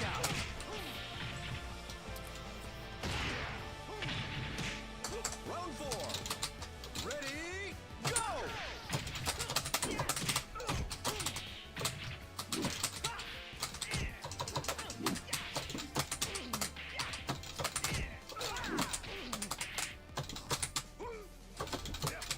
Good.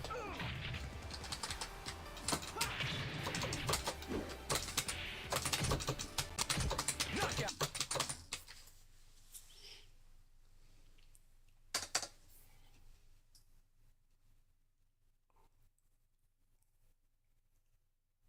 What's my approach for one-to-one coaching? I try to improvise it. I play it by ear because it's based on the student. Because I try to pay attention to how they're responding, but that doesn't stop me from kind of overloading. So I got to be careful of that. But in terms of like what I'm actually going to teach them, it really is based on what I see and what they seem to respond to and some of their motivations. So it's very, very much based on the person.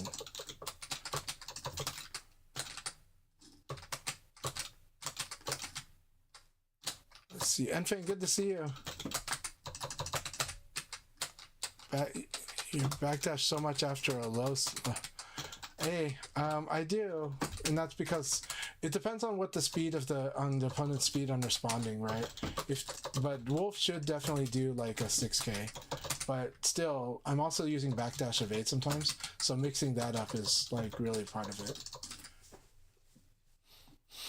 And with Wolf, backdash of 8 is pretty strong. But it can also be, but you know, it doesn't mean it's guaranteed. It's like, he can totally wreck you for doing it.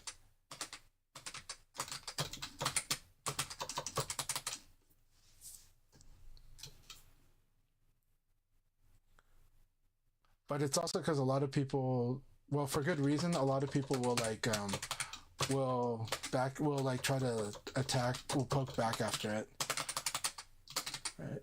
And depending on what they do, I might not actually be in much danger. But Taka will definitely try to take advantage of it. So very nice. I like that. I like that very much. It's unsafe if they punish it. Yeah.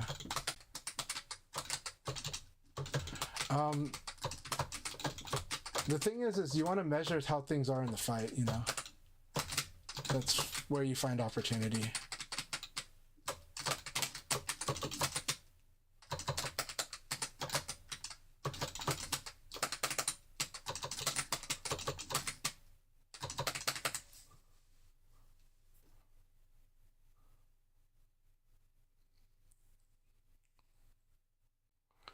Well, so the thing that you got to know about the 4/4 P plus G is that if they're far away, if Wolf is far away from the ring out zone when he does it, the opponent just has to not, they just have to hold down. And the running P plus K will not knock them into the water. It's if they try to turn around that they get knocked into the water. So it depends on the range from the ring out zone. So you can, and same with the wall. You can avoid getting wall comboed if Wolf needs to be closer than you would expect. And so the technique is to hold down. But then Wolf can switch and do 3K plus G to punish you for holding down, and you have to react block that. And you probably can't react block it, so you might try to hop, but still. But if Wolf does like 4/4 P plus G, the correct answer by the generic answer is to hold down without holding guard. If you hold guard, your character will try to turn around, and that will cause you to flip over the short fence or to crash into the wall. So yeah, positioning still big, of course.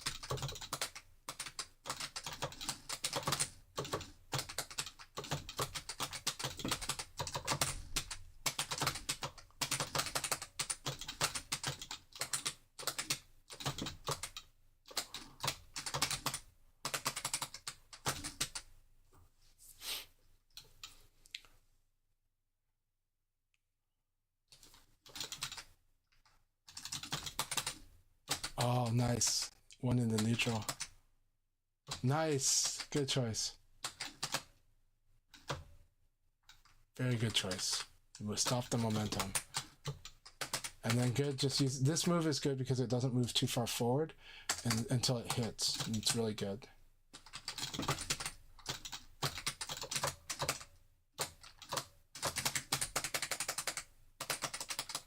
Good.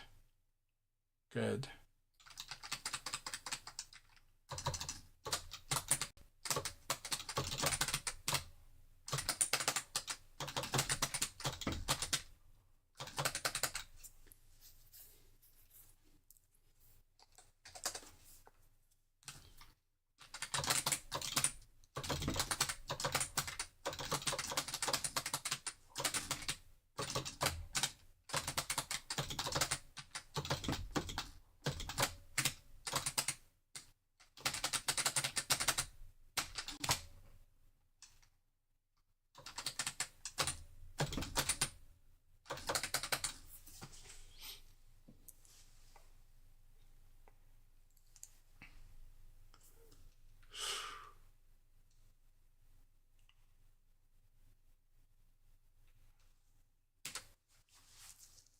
That was a really, really good game.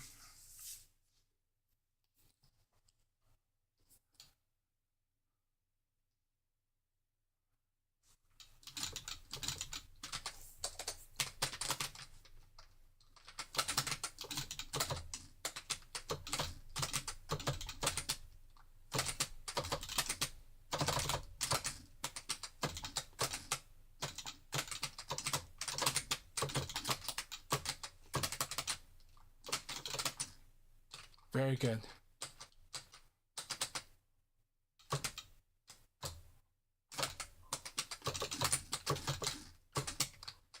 Okay, so now he's just going to go ahead and attack so he can't do delays too much, which is good, and that was the correct answer.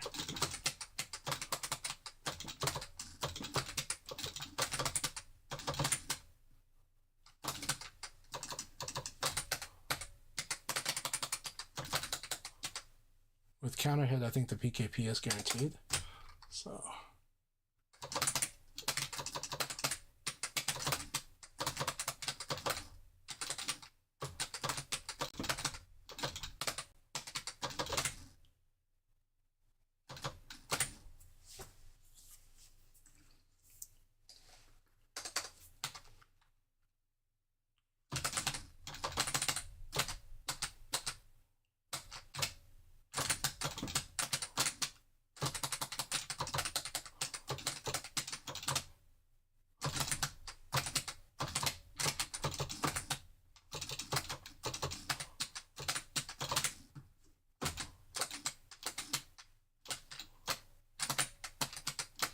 very fun game. Very fun game.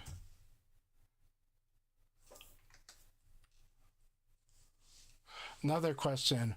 When I'm side turn, if I find it so hard to figure out what to do, if I attack, I get counter hit. If I block, he doesn't. When you are side turn, they have better frames. And so when your opponent has got you in side turn, more often than not, you're at a disadvantage. So defending is kind of the thing. However, recommend strat. I'll let the chat talk to you about what to do when you're in side turn. This depends also. Are they evading you, or are they forcing you into side turn? Are they hitting you in the side turn?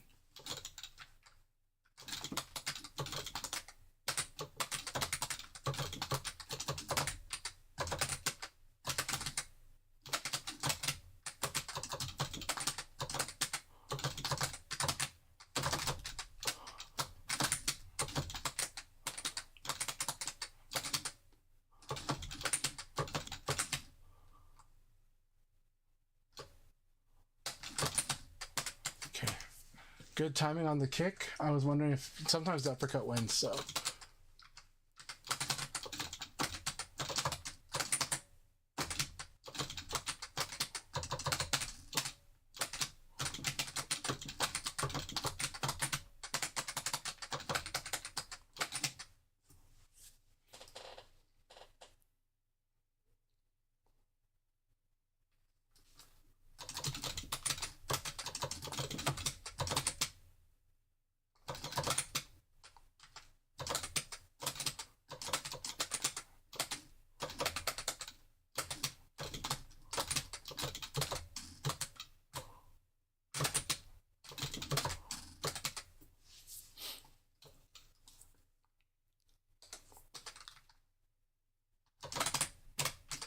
Oh, that was guaranteed.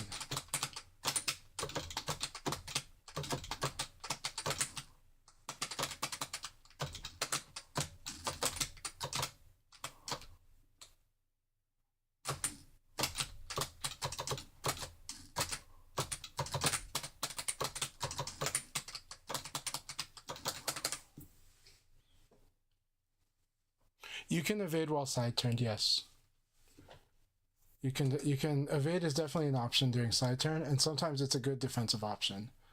It actually is sometimes a very good one, but eventually you do want to learn which direction is the better direction to evade when you're in that situation. But generally, yes, evade is actually one of the good defensive options while side turn, and your opponent has a strong incentive to not delay their attack when you're side turned.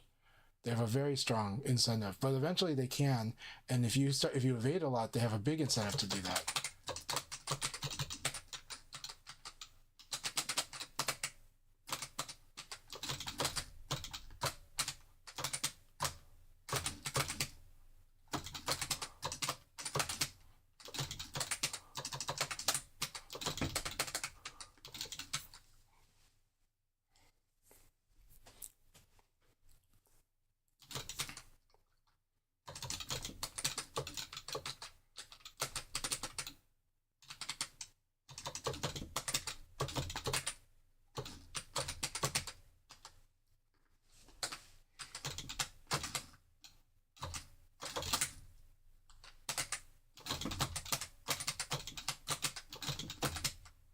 Very good.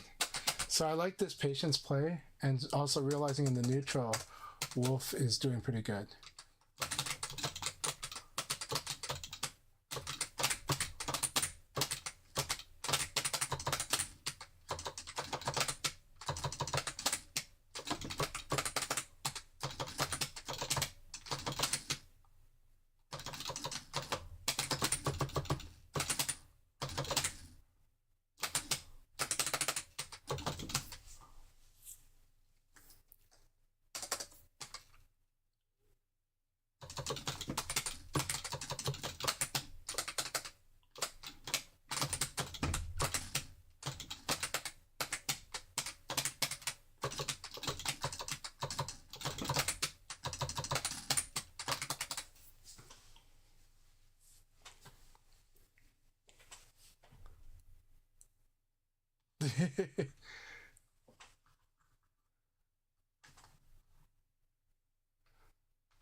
Oh, thank you for the battles. I'm not sure either. I was wondering if you sidestepped because I was trying to get you on on like the failed sidestep.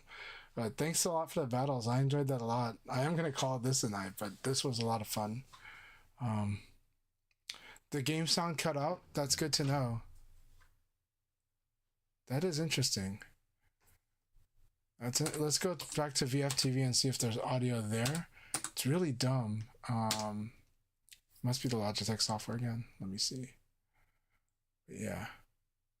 But Kusano, thanks so much. These battles were really awesome. I do want to play more, but I am gonna rest so that I can go to lunch with the family. But I hope the session helped you a lot, and I think you are playing better. Like so, it's not really. I don't know if I don't think I need to give advice because I think you're doing a lot of what you kind of need to do to a degree, and I think you started to find your comfort with the tools that I was using. So I think it was really good. I think yeah, I think you started getting a lot more comfortable with how it played. And I think towards the end there, you also saw that actually, if you don't do anything, like Leon doesn't have that much. I mean, he does have annoying stuff, but he's just chipping at you. It's really, like I said, he wants to punish your attacks. So if you don't attack, he's not really doing much punishment unless he goes really ham. Like, unless he goes for something big, or he guard breaks you, right? But he can only really guard break you when he puts you under constant pressure. You should be able to react to his guard break if nothing has been happening. If you guys have been playing like dead air neutral for a while, then I think the guard break's almost impossible to do because the opponent's just looking for anything. But yeah.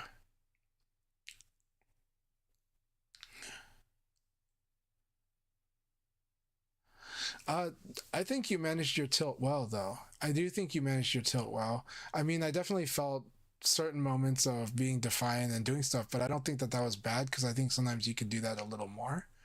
So sometimes if you can just manage that style of play into your play too, that helps because that can mess with the opponent's expectation of the way you're playing.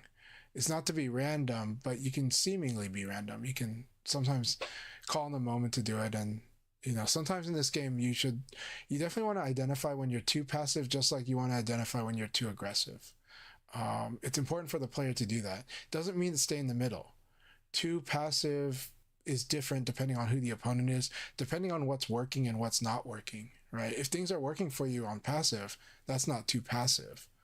But sometimes the matchup or sometimes the current state of mind of the both players might say that passive is just not it right now, or that just be a little more aggressive. Similarly, everyone understands being too aggressive, right? Because too aggressive generally makes a lot of mistakes or walks into people's plans. So but it's also important to understand if you're being too passive as well. And again, it's not a always the same thing kind of deal. It's really up to the matchup right now. It's like, well, right now that's not working, so staying on passive might be too passive. Or if it's working, in today's case, once you figured out what the threats were and you started to get a sense of how to deal with a lot of stuff, then no longer was the passive play too passive. It was about right, and it was also managing the threats. So keep that up. It doesn't mean that's the only way to play against Leon. It just means that when I'm playing a certain way, it becomes the right thing at that moment. Keep your game dynamic, right? Don't make it just one thing or the other. VF is a very dynamic game, and so many triangle relationships in this game.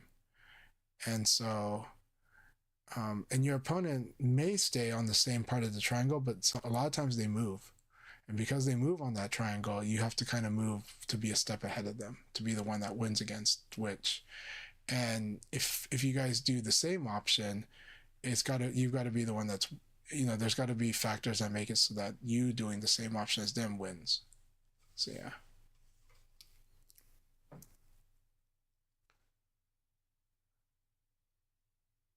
The game gets crazy deep, and it's so player versus player that's what also makes it ridiculously deep. Because if you keep looking at your growth as like if you keep looking at mastery as this linear thing, it can really mess you up in this game. There's a lot of things in this game that are very cyclical because of what we call triangle relationships, rock paper scissors. There's the functional rock paper scissors. Throw beats defense, attack beats throw, and then defense generally gets a lot of advantage against attack, right? So it generally beats attack. Then you have, if we were to skew that definition, the one that I call tempo, when the players like to play aggressive with attack. And technically they're melding the defense in with this, so it's technically still the original triangle. But a way to think of it is that if you play on the buffer, and this applies in the neutral as well, but if you play on the buffer and you do like crouch dash attack, that's a delay attack. Now if you do ECD attack, that's a double delay attack. Okay, so speed 0 is buffer, speed 1 is delay attack, and speed 2 is basically option select into attack. And anything slower than that is really just kind of recycling, going through that triangle. So now buffer would beat a delay attack. However, ECD actually, because ECD includes evade, it actually beats the buffered attack. Delay attack beats the ECD. And then again, buffering, speed 0 beats the delay. So 0 is faster than 1, 1 is faster than 2, and 2 is capable of option selecting speed 0. On top of that, speed 2 works against people that are super slow. And so that becomes like, we're going so slow that I can watch you. And I can make the determination to attack because you're so slow that I'm just going to out-hit you because you're slow, right? And that's what happens. So that's why the ECD is very scary against beginners, why it's very scary until people start using delay attack. But then delay attack starts losing to like mashing really hard. So this is another triangle relationship when when both players play aggressive with attacks. And technically it is using the triangle because we're using movement to create these delays. But it's a cool part of the game, and that is why you start seeing things go to a slugfest at some levels of play and stuff, right? So yeah.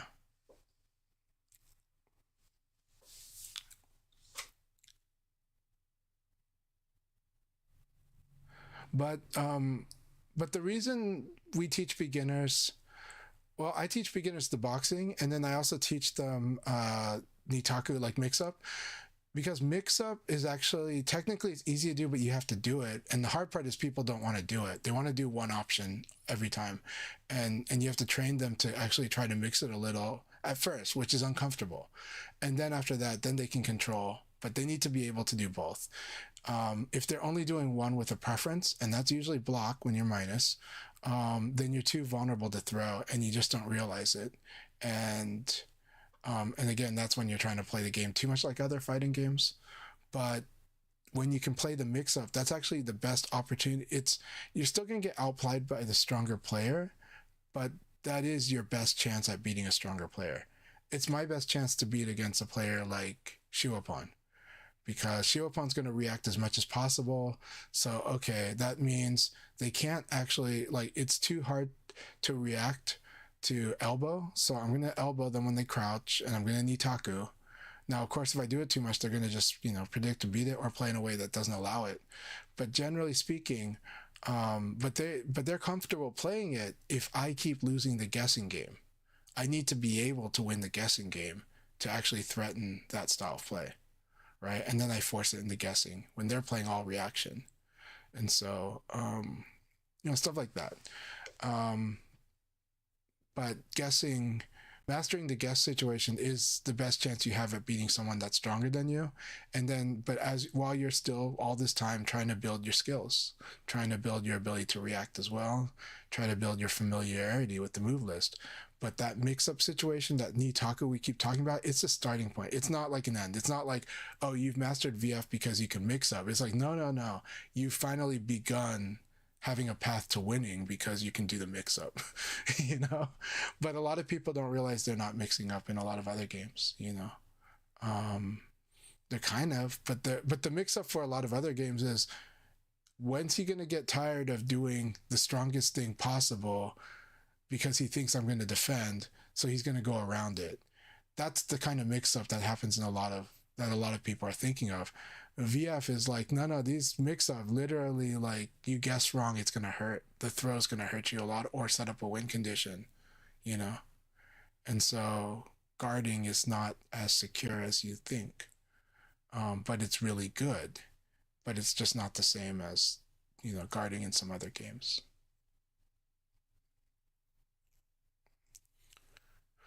But I thought you fought pacing pretty well, Kusano, but of course you got better at it. You started to I do think that your comfort zone is if you're able to stop the opponent's momentum, to slow him down.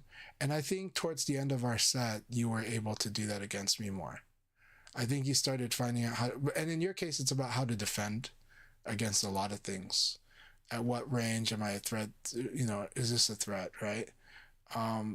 There's still going to be things that get you, but you're going to cut down on a lot of stuff, and then you're going to increase the risk of what I'm doing.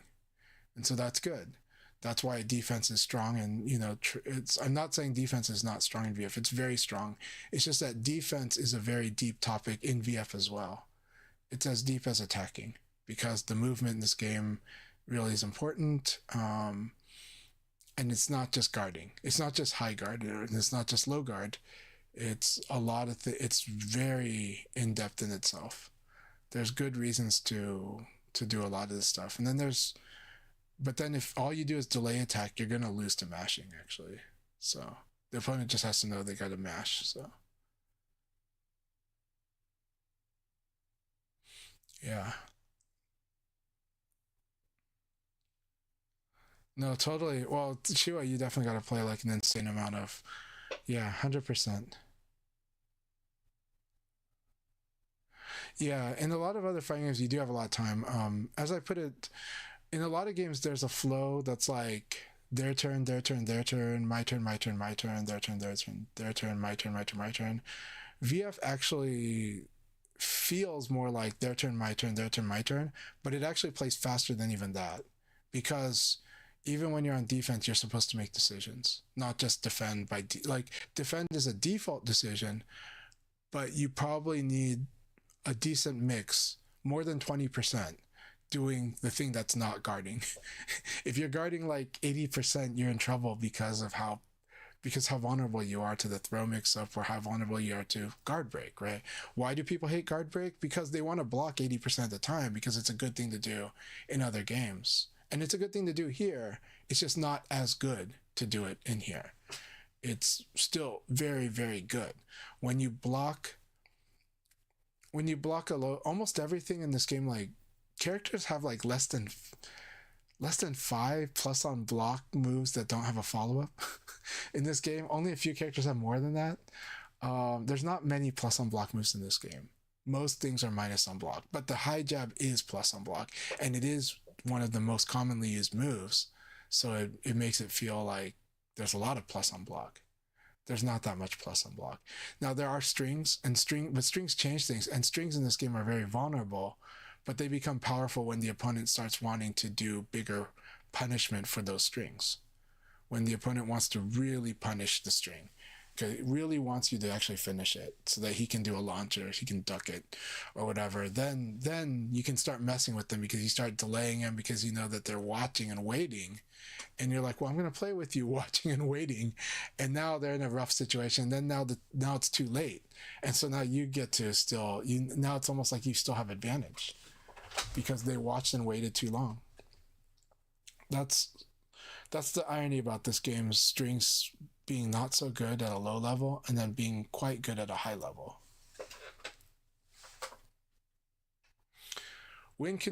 Definitely win conditions. I don't see you going for win conditions much, and you can condition off win conditions. So I definitely do think really building win conditions into your game is huge, because it gives you a very big strategic anchor. That is something I do try to teach some beginners if they can handle it, but some are just trying to get used to control, so that's different. Then it's like, well, we're not there yet. But you've got the controls down, so you definitely should be aiming for win conditions, because they give you, and the good thing about having a strategic anchor, or a strategic lever even, is you get to pivot. You do get to pivot, because once your opponent starts trying to deal with that, now you get to move, and it's on your advantage. So win conditions are pretty huge, and this game has a lot of them. But the most explicit ones are ring outs and wall combos. So yeah, or wall damage. And I think with Wolf, it's more wall damage than it is wall combo, but he definitely threatens ring out. So yeah, the proactive versus reactive play is a tough one though, and because they're both huge skill sets in this game. This game would prefer that you were good at both, right? And for me, I can play more reactive when I'm chatting with the chat while playing, but then to play proactive, I'll need to be more focused, because it's a lot more premeditation and setting up guesses. And I'm going to remind people too, setting up guesses, yes, the core one, the one you want to master first, is mixing up when you have advantage. But it's really important to understand that for them to have to mix you up, you need to also be capable of mixing up on disadvantage. That changes a lot of people's level of play very quickly, but it is very scary at first. And so when a beginner does it, yeah, they'll probably get blown up. But as they get more comfortable and stronger at the game and have more control over the move list and their character, the more eventually they need to start mixing up from minus, reading when a throw is going to happen, or at least knowing, okay, you defend by default, but try to at least see those few times your opponent's definitely going to throw you, right? Or see when your opponent, and sometimes your opponent throws you because of what you did, right? Like what happens to me? I do an uppercut, they block it, and they throw. Some opponents realize, I like to ECD way too much after my uppercut or my side kick is blocked. So then what I do now to fix that, I'm not waiting for this situation to happen. Sometimes what it is I'm going to side kick or uppercut with the intention that it will probably get blocked, and then I will try to reverse mix up. I'll try to attack to beat the throw. I will do it on purpose. And this makes it, and then eventually I get much easier to do this on the fly. But I had to really consciously do it first before I could actually properly mix up on minus, because it didn't feel natural to do it. It felt scary to do it. Once you start doing it, you get comfortable with it. And you're like, okay, this is pretty good, right? Similar thing where Kusano did adjust to this, but early today, around middle of our sets, I was like, okay, anytime I do Leon's push poke, the two-handed push poke, anytime I do that and he blocks it, he typically goes for a kick or something. So, and sometimes dash and throw. So I'm just going to do this and purposely do it because I want to see if Sabaki works. And it did work against him for like 3 games. Then eventually he started mixing in uppercut and changing it. But I purposely put myself in that position because I was like, I'm just going to do this, and then I'm going to do a Sabaki, and it gives me a combo, and I can ring him out. So, yeah, it was a lot of fun.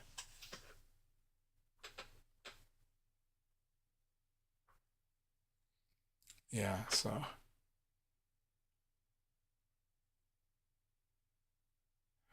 Yeah, in this game, it's being predictable is the problem, right?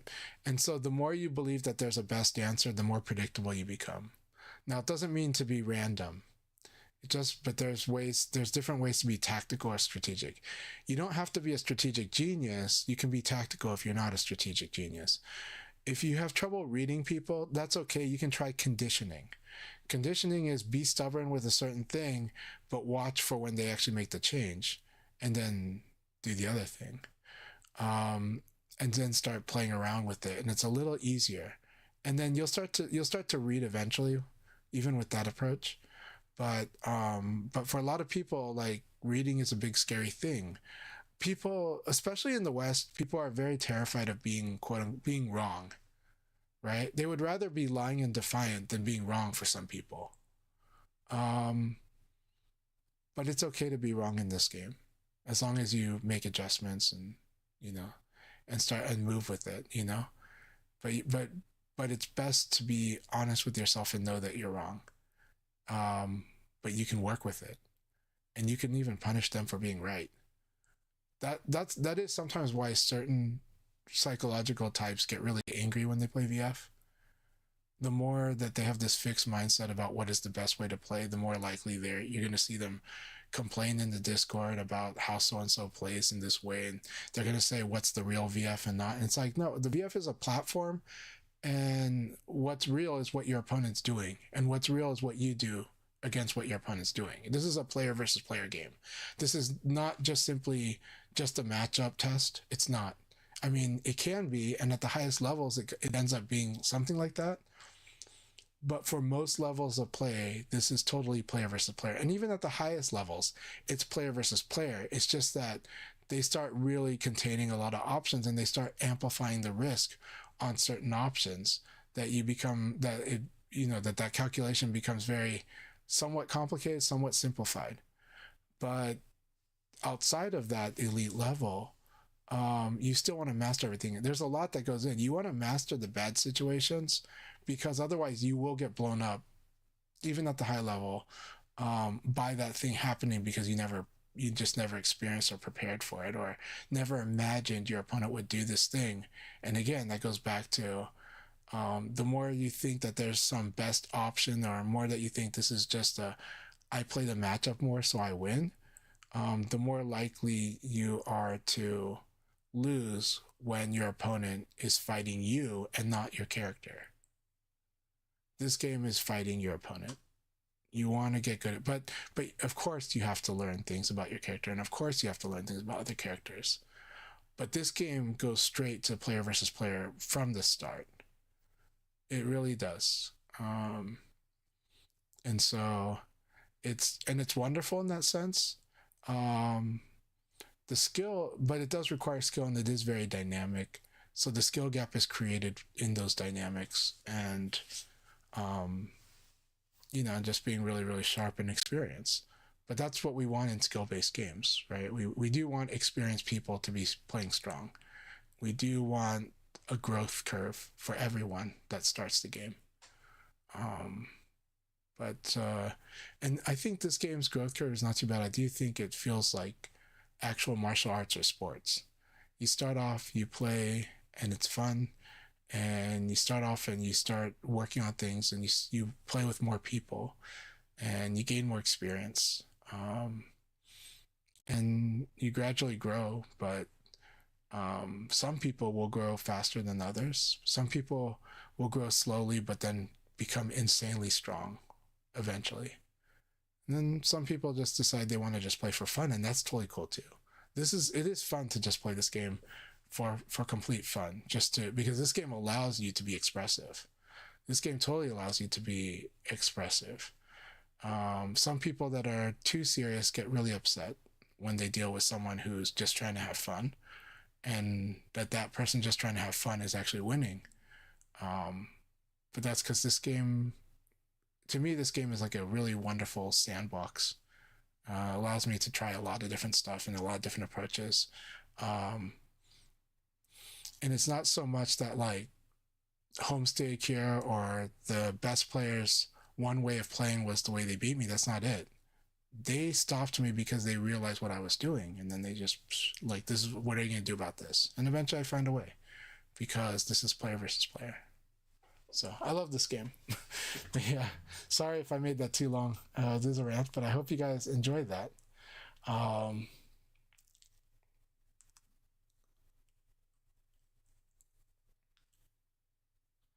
So, okay, Turbo's Maximum says, when you say mixing up on advantage, you mean mixing up mid, high, low, throw, etc.? Okay, if you're still here, Turbo, I do want to give a good answer for that. I'm sorry that I missed that message. Are you here, Turbo? If you're still here, or if you're watching this later, I'll tell you. There are many types of mix-up in VF. And actually, the core mix-up is not mid-low. Mid-low is the most intuitive mix-up, because we're looking about high guard, low guard. But I know that you know enough about this game that you know that it has this evade system and how clean it is. So imagine that most fast, mid, and low attacks are not full circular. They're pretty half circular or linear. And so because of that, and especially in this game, most of the time outside of like Shun, these don't become pure mix-ups. Now Shun does. Shun has like kick and guard versus 1K. Those have to be evaded opposite directions. That makes it a pure mid-low mix-up. But like, let's say we did sweep versus uppercut. That's a pure mix-up, because if you evaded, you'd lose to the sweep. But evade would work against the uppercut, and then you guard high one of them, and then you guard low the other. However, the weakness of that mix-up though is the fact that simply crouch guard has very low risk, because uppercut doesn't do anything to anyone that's just blocking down. It doesn't. It only does stuff to people that are attacking. So the real thing that mix-up is threatening is if you're attacking or defending, right? Because if you're doing just uppercut versus sweep, crouching guard is actually strong against that. Is a strong option. If that's all I was doing, even with Leon, then crouch guard would actually be a good option there, because the uppercut doesn't get much from the crouch guard, and the sweep gets very punished by the crouch guard. So that said, throwing the mix-up situation that we're talking about, the Nitaku, there's actually one simple definition to it, like a clear-cut definition for it, which is your opponent cannot fuzzy guard if you buffer throw. Like, throw would beat the fuzzy guard attempt. That's really all it is. And why does that matter? Because fuzzy guard is one of those things that will beat a buffered throw and a buffered attack. Both. Right? And this is the core mix-ups of the game, because when you can fuzzy guard, they can't do much, and the lows in this game are not that good. Even Leon's lows. Leon's 1K, only because it threatened to counter hit you. The counter hit is what makes Leon's 1K strong, not the fact that it's a low. The fact that it's a low it adds to it to make it annoying. But if you look at the damage Leon gets and the Okizeme Leon gets when he hits somebody with the 1K, not much, unless he rings them out on like the short fence. But outside of that, he's not getting much from that. He's knocking him down. So yes, he has Okizeme, but it's far from the best Okizeme that he has. The opponent actually has a lot of room for messing with the timing on tech roll on that. So his 1K normal hit, not the biggest deal. Now here's the thing. Let's say he was threatening that versus uppercut. Or let's say he was threatening that versus, like, let's imagine he had this normal hit launcher that was fast, that was mid. Evade would beat both of them. Evade in this game totally undermines also the mid-low mix-up. So combined with the fact that low attacks generally aren't the best risk-reward balance, they're usually like, if they have a high reward, they're very risky, like they have a high punish. And if they have a low reward, then maybe they're okay, they're not as punishable, but all they did was chip. And a lot of times when they chip, they just minus on hit. So what happens is the opponent can just elbow right away. Now that's not the end of the world because you get to play with what the opponent does there. You can backdash. That's why you see me like to do low attack in the backdash, because I'm a little minus. And because backdash is good in that case, especially if I create the right spacing, right? It's not the best option, but it's one option. And if the opponent is too afraid to do like a commitment against backdash, then it works really good. And what if they do punish the backdash? Well, evade is really good against a lot of things that punish backdash. So all I have to do is switch my defense from backdash to evade. That said, throwing would beat these things too. But let's go back to the core mix-up. The core mix-up is literally is attack versus throw. But it's not the only mix-up. It's just the starting point because it's the most secure mix-up that we have in the game. You can make different mix-ups all you want. There's so many ways you can carve mix-ups because all the moves in this game are really good. You get to carve mix-ups out of them. You get to really go, you know what? I'll do this and I'll threaten this to cover the other thing, the other stuff that this thing loses to. And now your opponent's got to guess in a different way. And that's really powerful. Again, Shun can do half circular kick and guard, which is half circular one way, and then 1K is like his low kick that can like knock down after with a kick follow-up, and then he has good Okizeme. That one has to be evaded a different way, and that's a low mid. So that's like one of the best low mid mix-ups in the game is Shun's low basic. But he gets that at a compromise. Like there's a compromise that he loses something that other characters have for him to have this mix-up. But it is strong.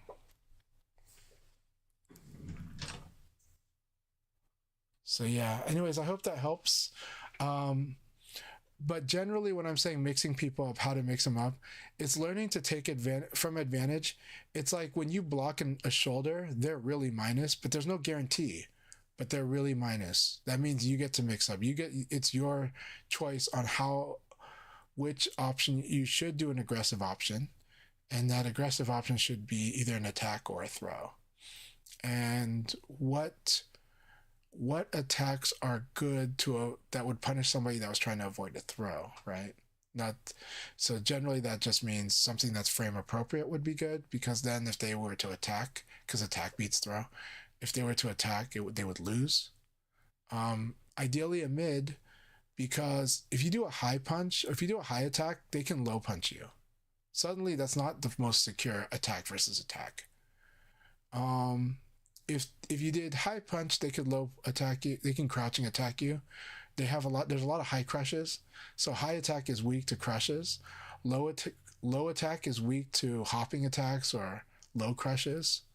Mid attack doesn't get crushed very much at all.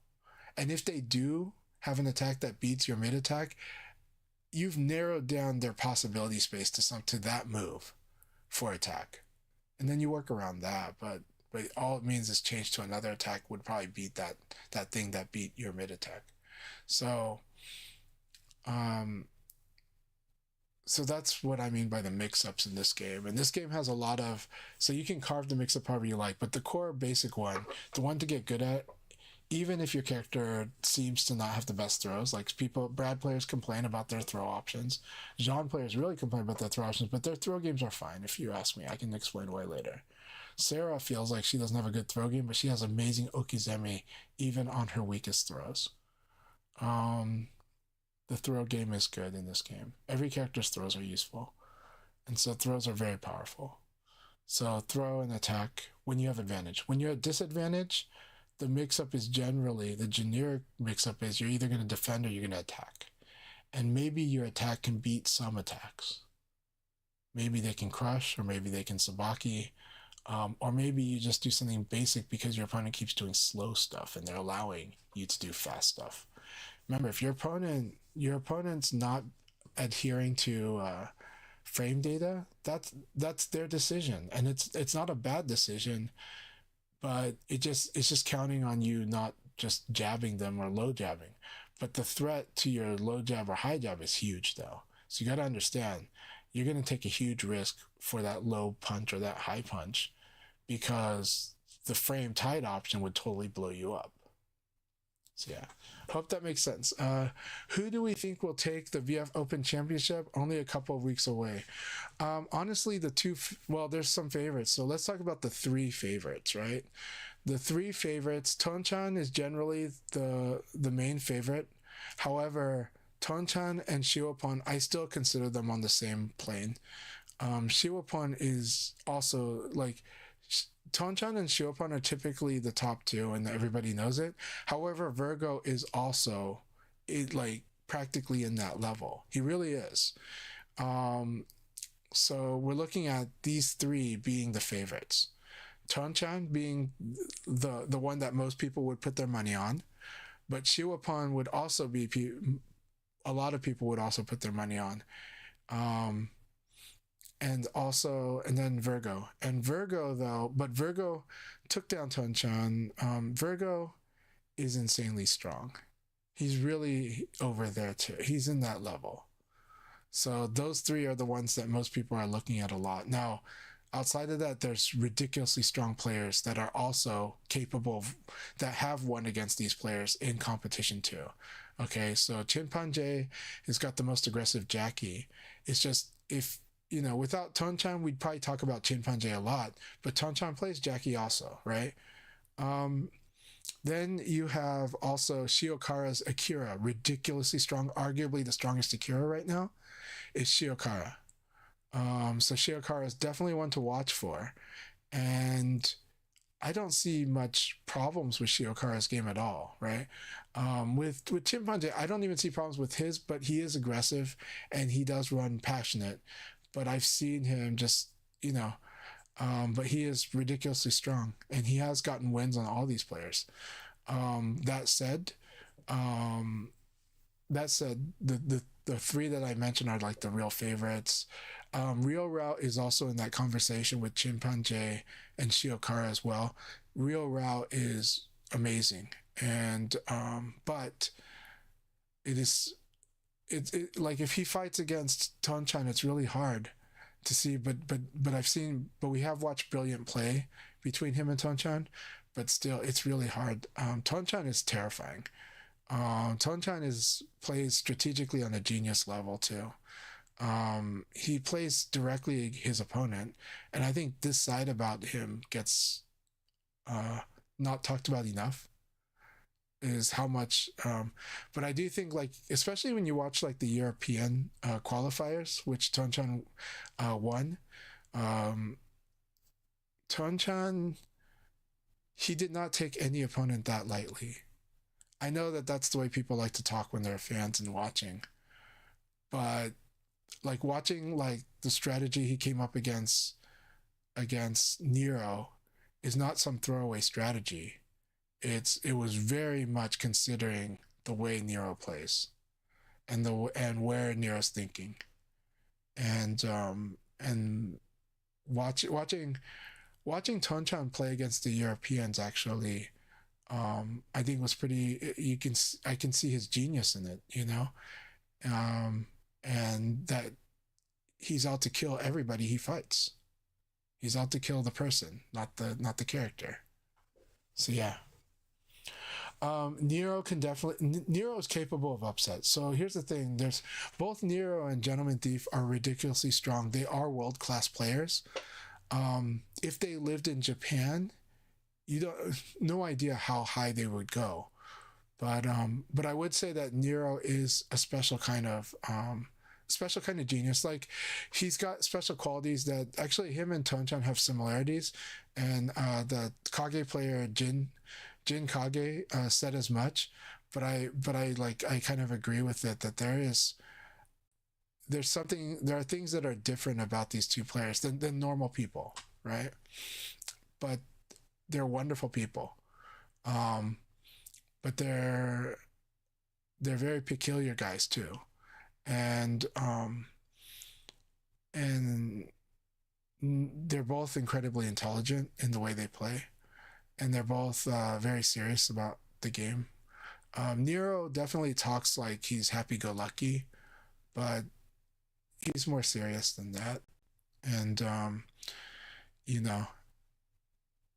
so I think like Nero, if Nero got time in Japan, that's also really would be fascinating, because I definitely think Nero has so many qualities that we look for in champions, in like the Tonchan type of champion. So I think Nero's definitely one to watch. Gentleman Thief is like, I mean, he's like American Shiwapon, so that's kind of he is a player who plays intelligently, lowers risk, and strong execution, good reactions, plays smart. And he actually gives good answers when people ask, but his answers might deceptively be simple, but they're actually elegant answers. But I've seen people get upset over his answers because of that. But I'm like, no, I think it was a pretty elegant answer actually, but there's a lot to unpack in it. So yeah. So we're lucky for North America having Gentleman Thief. Of course, there's also Himejan. Himejan is, he was trained and he is a veteran and a competition winner from Japan. But he represents Canada. He's been living in Canada for like 6 years now, 7. Amazing player. And he definitely has the drive and the hatred of losing to always be a threat. And we've seen him play super amazing at Evo. He played so amazing at Evo. And I mean, he played amazing against Japanese elite at Evo. So with Himejan, he's capable of an upset, but I don't think he would want you to see him that way. I think he'd want you to see him as the underdog in this case. But he really is capable. He definitely deserves to be on that stage. Everybody that's in there actually deserves to be on that stage, 100%. Absolutely, there's no doubt. There's other people that deserve and that could qualify, but honestly, I cannot complain about this group that's at that tournament. Now, is there this big gap between the EU and North America versus the Japanese? There is, but it's something that can be won over, and we've seen Gentleman Thief have big wins over big players from Japan. He's capable, 100%, and he's amazing, and he's, we're lucky to have him. We're also lucky to have Nero, so yeah. So I think, I wouldn't want to talk about the stick versus leverless thing a little too much, because I think it was mentioned too much during the EU. I mean, it's true that he originally was on pad and that he moved to stick. And it's true that it causes some execution errors, but at this point now, it's been a year. So he owns whatever decision he has on the stick, on what he's using. So if he's still not playing 100%, that's his fault on stick. So I want to say that very clearly, because I think he's been playing on stick for about a year now. And so I wouldn't use that and I don't want it to come across as an excuse, because he's better than that. he's really good. Whatever choices he makes on his controls at this point is based on playing. And if he didn't make it on it, that's also his fault as a competitor. But in EU, I understand during the EU finals to talk about that because it was a factor. But I think at this point, we're beyond statute of limitations on it now. We're like, I think at this point it's a choice. It's a competitive choice. So yeah. But yeah. No, he did. He did. And I love that. I loved getting to meet Nero in New York in 2023. We clicked really well, and I just absolutely love hanging out with him and love playing with him. And he gave me insight too. And then when he felt like he wasn't sure how to give the advice to me, because he knows that his communication style and his passion are just a little different, and so that he knows that he's not exactly a teacher, but he definitely wants to teach people, or he wants to help people. So he actually asked GT to help me with some stuff too, back then. But he is just absolutely wonderful person. I love hanging out with Nero, and I like treasure that friendship. He knows he can come across. He knows some things can come across not the way it's intended online, so I think he worries a little about that. But honestly, I love the guy. He's amazing, and he's a wonderful friend. And so, yeah. He is such a personality. But yeah. But definitely Nero sees the game very directly, and he's definitely put the hours in. So, but it's not the reason, but he definitely studied the game with a passion, and he played many characters with a passion. And but he's definitely like kind of a genius, gentleman thief as well. And a lot of Japanese players have said as much about both of these players. So I think they're very happy to have Nero and Gentleman Thief there. And I think everybody agrees that those two deserve to be there. So it's going to be an amazing tournament, honestly. And I'm really grateful for Sega. They are actually they're seriously promoting it, in a reasonable way, but also like they really are. They're constantly informing us of what's there. They do want an international crowd to go there, even despite the difficulty, right? But they didn't just write that option off, and most people would. They still put that out there to tell you, hey, we've got this merch. You'll really get time with the devs. There's food there. We want you to eat the food there. It's good food. They're serious, and they know that that not everyone's going to go flying over there to watch this, but they're going to make sure that they say it, and they're making sure that we know that we should be going there. If it was possible for us, we should go there. And we know that they're paying for Rain to work to make similar to his documentary that he made, to do basically a similar thing for that event. That is so amazing. We now know that they have chosen both Shidosha and Blessy to do commentary there. So I'm so grateful that they're doing that. It's in a really awesome venue. To put it another way, this event is an event they're showing off to their own executives. So they're very serious about this event, even if it's way out in Japan. So I hope anyone that can go there will go there. These are harder times than before for traveling, but for those that can, I hope you guys do go, because I really wish I could be there myself.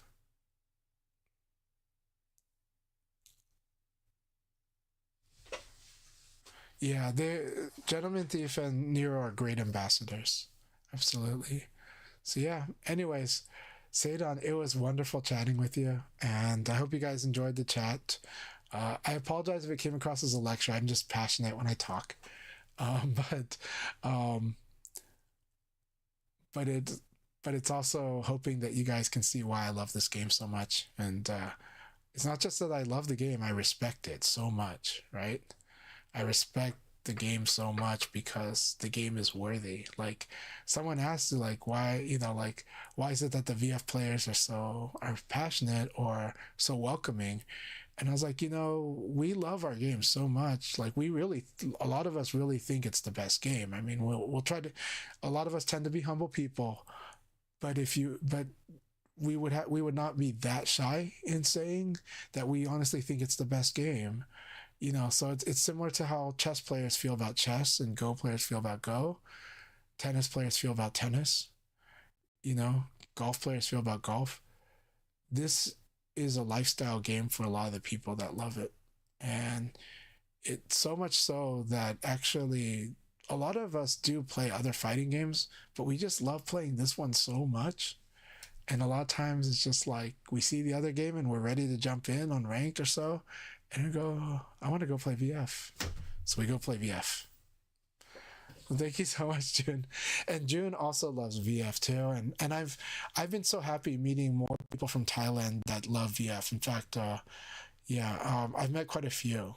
When I was in Thailand in November at Tiger Uppercut, it was wonderful meeting more Thai people that just fell in love with VF and just enjoying it on a pure level. Not some were strong and some were developing and very early on, but they just loved the game. They can see what I see, right? They can see why it's fun or why it seems to do the things they would prefer it do. So yeah.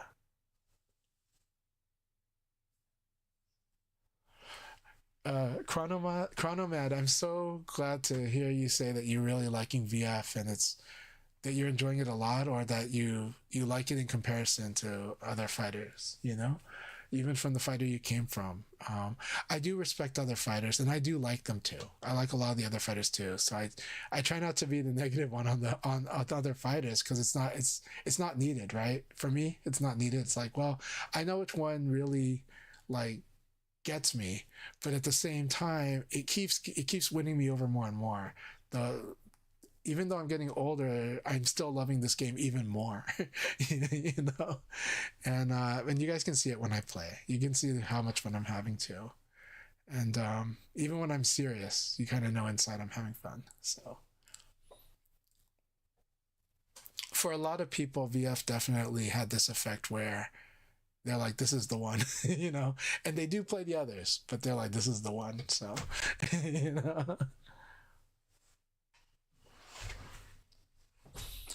It was the TGU bracket was a good bracket, and I mean it was really fun, and that was a fun event. I don't have regrets in my matches, to be honest. I don't. It's yes, I lost, but I had good matches. I gave the Japanese player a very good scare. Like I almost terrified them, because I almost turned that around. And Mike, even though despite the score, I think Mike was very scared the whole match, especially like in the last game. I think he was very scared because like I was so feeling confident, like I'm like I think I'm outplaying him right now, So, but it is VFN. We got to manage that too. So yeah, no, but these were amazing times. I had a great time. So it was I'm happy with the performances I put up, but again, I just had a good time. They also saw that I was just trying to make sure everyone was enjoying VF, it's getting people to enjoy the event, making sure the Australians and the Japanese were having fun in Thailand. It was a fun time. I will talk about it more sometime. I will talk about it more sometime and make a video about it, but because there's stories to tell from there as well. But yeah. It's good. I will finish this with saying there was a funny tweet I saw today. I'm going to say I make a big distinction. I make a strong distinction between Tekken social media and Tekken players. There's a lot of Tekken players that just play the game, love the game, and they're not as much on social media or influencing, right? And then there's Tekken social media, which is a lot of influencing, and some of them play, some of them are great players, but a lot of times it's because Tekken's popularity, which is undeniable, and its appeal, which is undeniable, is ripe for having social media presence and influencers. Okay. That said, I separate the two because this somebody posted this tweet that it was just something like, research is showing that complaining is not just annoying, but it actually hurts your brain. And then somebody retweeted that with saying Tekken players in shambles, and I was just laughing pretty hard when I saw that. So, so because we're just kind of making fun of all the Tekken social media that's always complaining. It's just like, and it's just kind of like, well, they're always complaining. Like their game is still like up there, it's like the number one in certain regions. They're still complaining. And it's like, and I get the complaints, but like every time a patch comes out, it's like before the patch has actually come out, I have to hear whether the game is doomed or whether it's saved, and it's like, really? You guys want to play it first? And so, I do. Well, Nee gets a pass because and he gets some of a pass, but he definitely is vocal. And the Koreans can be vocal because they hate losing. They really hate losing, and there's a strong sense of prestige, and there's also a strong sense of class. So, but Nee really, really hates losing. So we get to hear his thoughts, but it's okay. I appreciate him putting his thoughts out there. I appreciate Arslan Ash's thoughts too a lot. I think he's put up really good posts, really respectful posts too. And shout outs to him for moving to Japan. So now he's got a sponsor, and they're taking care of him, and he's going to be working from Japan. And that's amazing. So we'll see, I'm cheering for this new org, or for this org that is taking care of him. And I hope this creates more avenues, just like when I went to Taiwan and I had to tell GamerB I'm really grateful for what he's done. He's had to defy the odds, and he's had to sacrifice a lot to do and accomplish what he has, and to build what he's built in Taiwan as well. And I had such an amazing time at that tournament, and it was really, really nice. I loved the organization of that tournament. I loved the staff. I loved the way they used the space, the type of space they got. I was very impressed with B Pro Cup, and I hope more people make that like an Asian major as well. I was also super impressed with Tiger Uppercut as well. That one was run by the organization Elephant. Elephant from Singapore did really awesome job. Now that said, yes, they had to manage technical issues, but they did a good job wherever those existed. They managed them about as well as was possible. So I'm impressed with them, and I believe they're working on the Virtua Fighter Open Championship. I think Elephant is working on the VF Open Championship, and so if they are, I cheer them on. And but I'm also cheering on the B Pro Cup staff because they were really amazing. Like, very impressed with both B Pro Cup and Tiger Uppercut. So many things, and I know they feel like there's so much more to do, that they're not even. I've been there, so I know the feeling. Like they feel like this is not even as best as we could do. We could do even better. So I know they feel that way, but they really got it down. That said, having said that, I also got to give shout outs in the West for Tampa Never Sleeps, because I do like the way that their staff has run stuff when I was a participant. And I know they had to run difficult things. It is hard running out of Florida, actually. So there's some challenges there that is kind of tough, but I really appreciate the way that their staff did work, and the way that and the amount of promotion they did do on their part, to be honest. And also, of course, the commentary stuff in addition to that too. So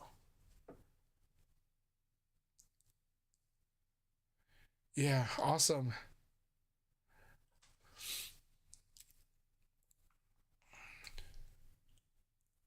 So yeah, Sadon, sometime we'll have to have a private chat because I do want to hear about some of the challenges at VSF, because I think VSF had a lot of wonderful people working at that event, but it looked like there were so many challenges, like infrastructure challenges. It looks like the internet bandwidth was very severely limited, and it looks like gathering the equipment was probably a big challenge.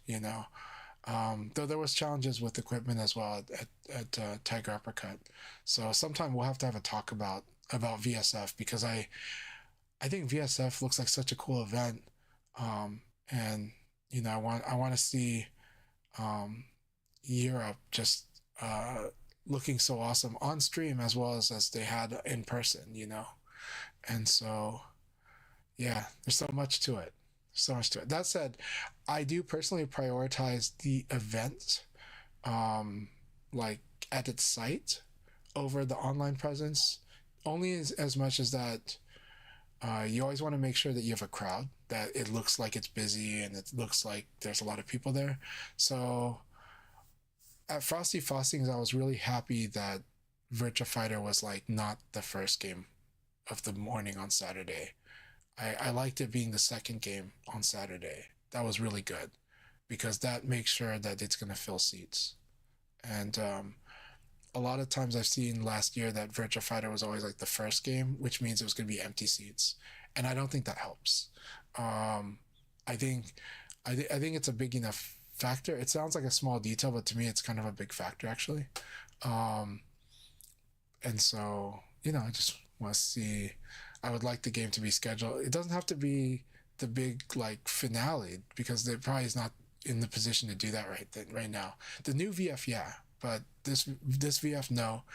But it just needs to be like middle of the day on either the Saturday or Sunday. But I actually like the Saturday. I like the Saturday middle of the day a lot, because that's when you really get crowds. Like Sundays, you actually have a lot of people not come. So so Saturday makes me happy. I'm like, Saturday middle of the day, please do that. No, like Evo, it was like the first, right? So then the crowd's like only like, 2 rows of bleachers because it's the people that are participating. But you got to be like the second or third, or you got to be middle of the day on a busy day, usually Saturday. Some tournaments, Sunday is a busy day. But Saturday is always a busy day for sure. So yeah.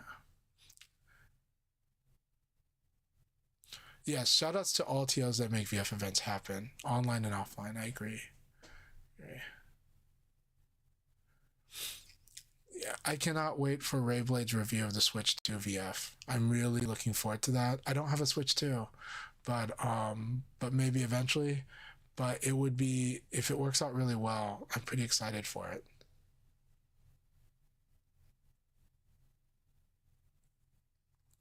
But yeah. So anyways, I'm gonna call it a night so I can finally rest. But thank you all so much, and thanks for watching. Thanks for the support, and also, play more VF or watch more VF. I'm happy either way. But right now the game is on sale. It's only like $12 on Steam. It's coming out on Switch 2 within a week. It's awesome, and the community is here for you. We're here to help. We're here to support. And at the very least, you can ask me questions. I'll definitely answer them. Now, if you do add me on Discord, please do send me a message. Convince me that you're a human being that likes Virtua Fighter or something. But if you just say, "Hey, what's up?" or whatever, I have to remove, because there's a lot of bots on Discord. There's a lot of spam accounts. There's a lot of accounts that try to hijack.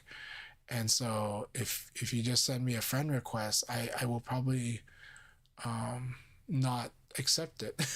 But if you send me a message, definitely I probably will. Especially if you convince me that, I'm talking to someone and we're having a real substantive conversations beyond how you're doing. But I will always ask, how are you doing? So yeah. Yeah, buy your local TOs a copy of VF is always going to help.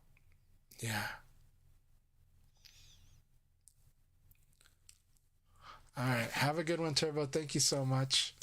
And I hope the mix-up thing makes sense. But later on, we can go over it too. But yeah. Ciao. Cheers.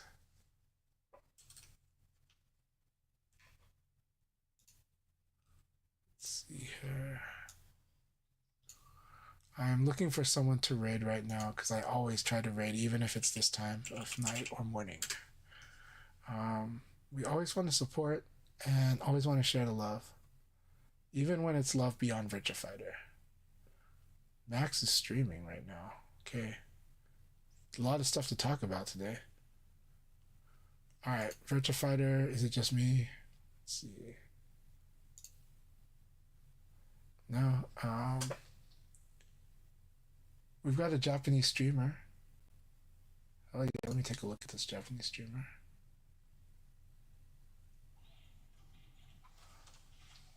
Now, I would also say that do not judge. Well, don't judge VTubers in general. But if Japanese do VTubing, I wouldn't judge it because in their culture, unless you're a celebrity, they usually don't put their pictures online. It's just kind of how their culture is. So a lot of times that's the reason why they're likely to do more of a VTuber presentation. That said, I wouldn't judge VTubers either. I would judge them on their content, not on the fact that they have an avatar. So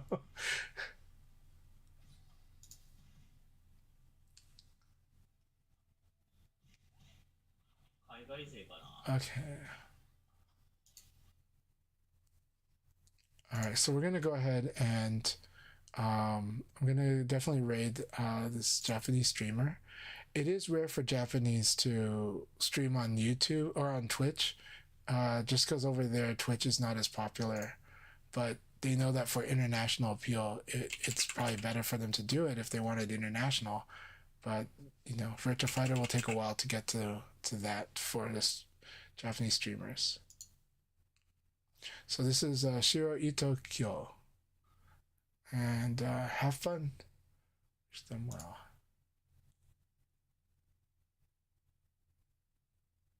Oh, that's awesome.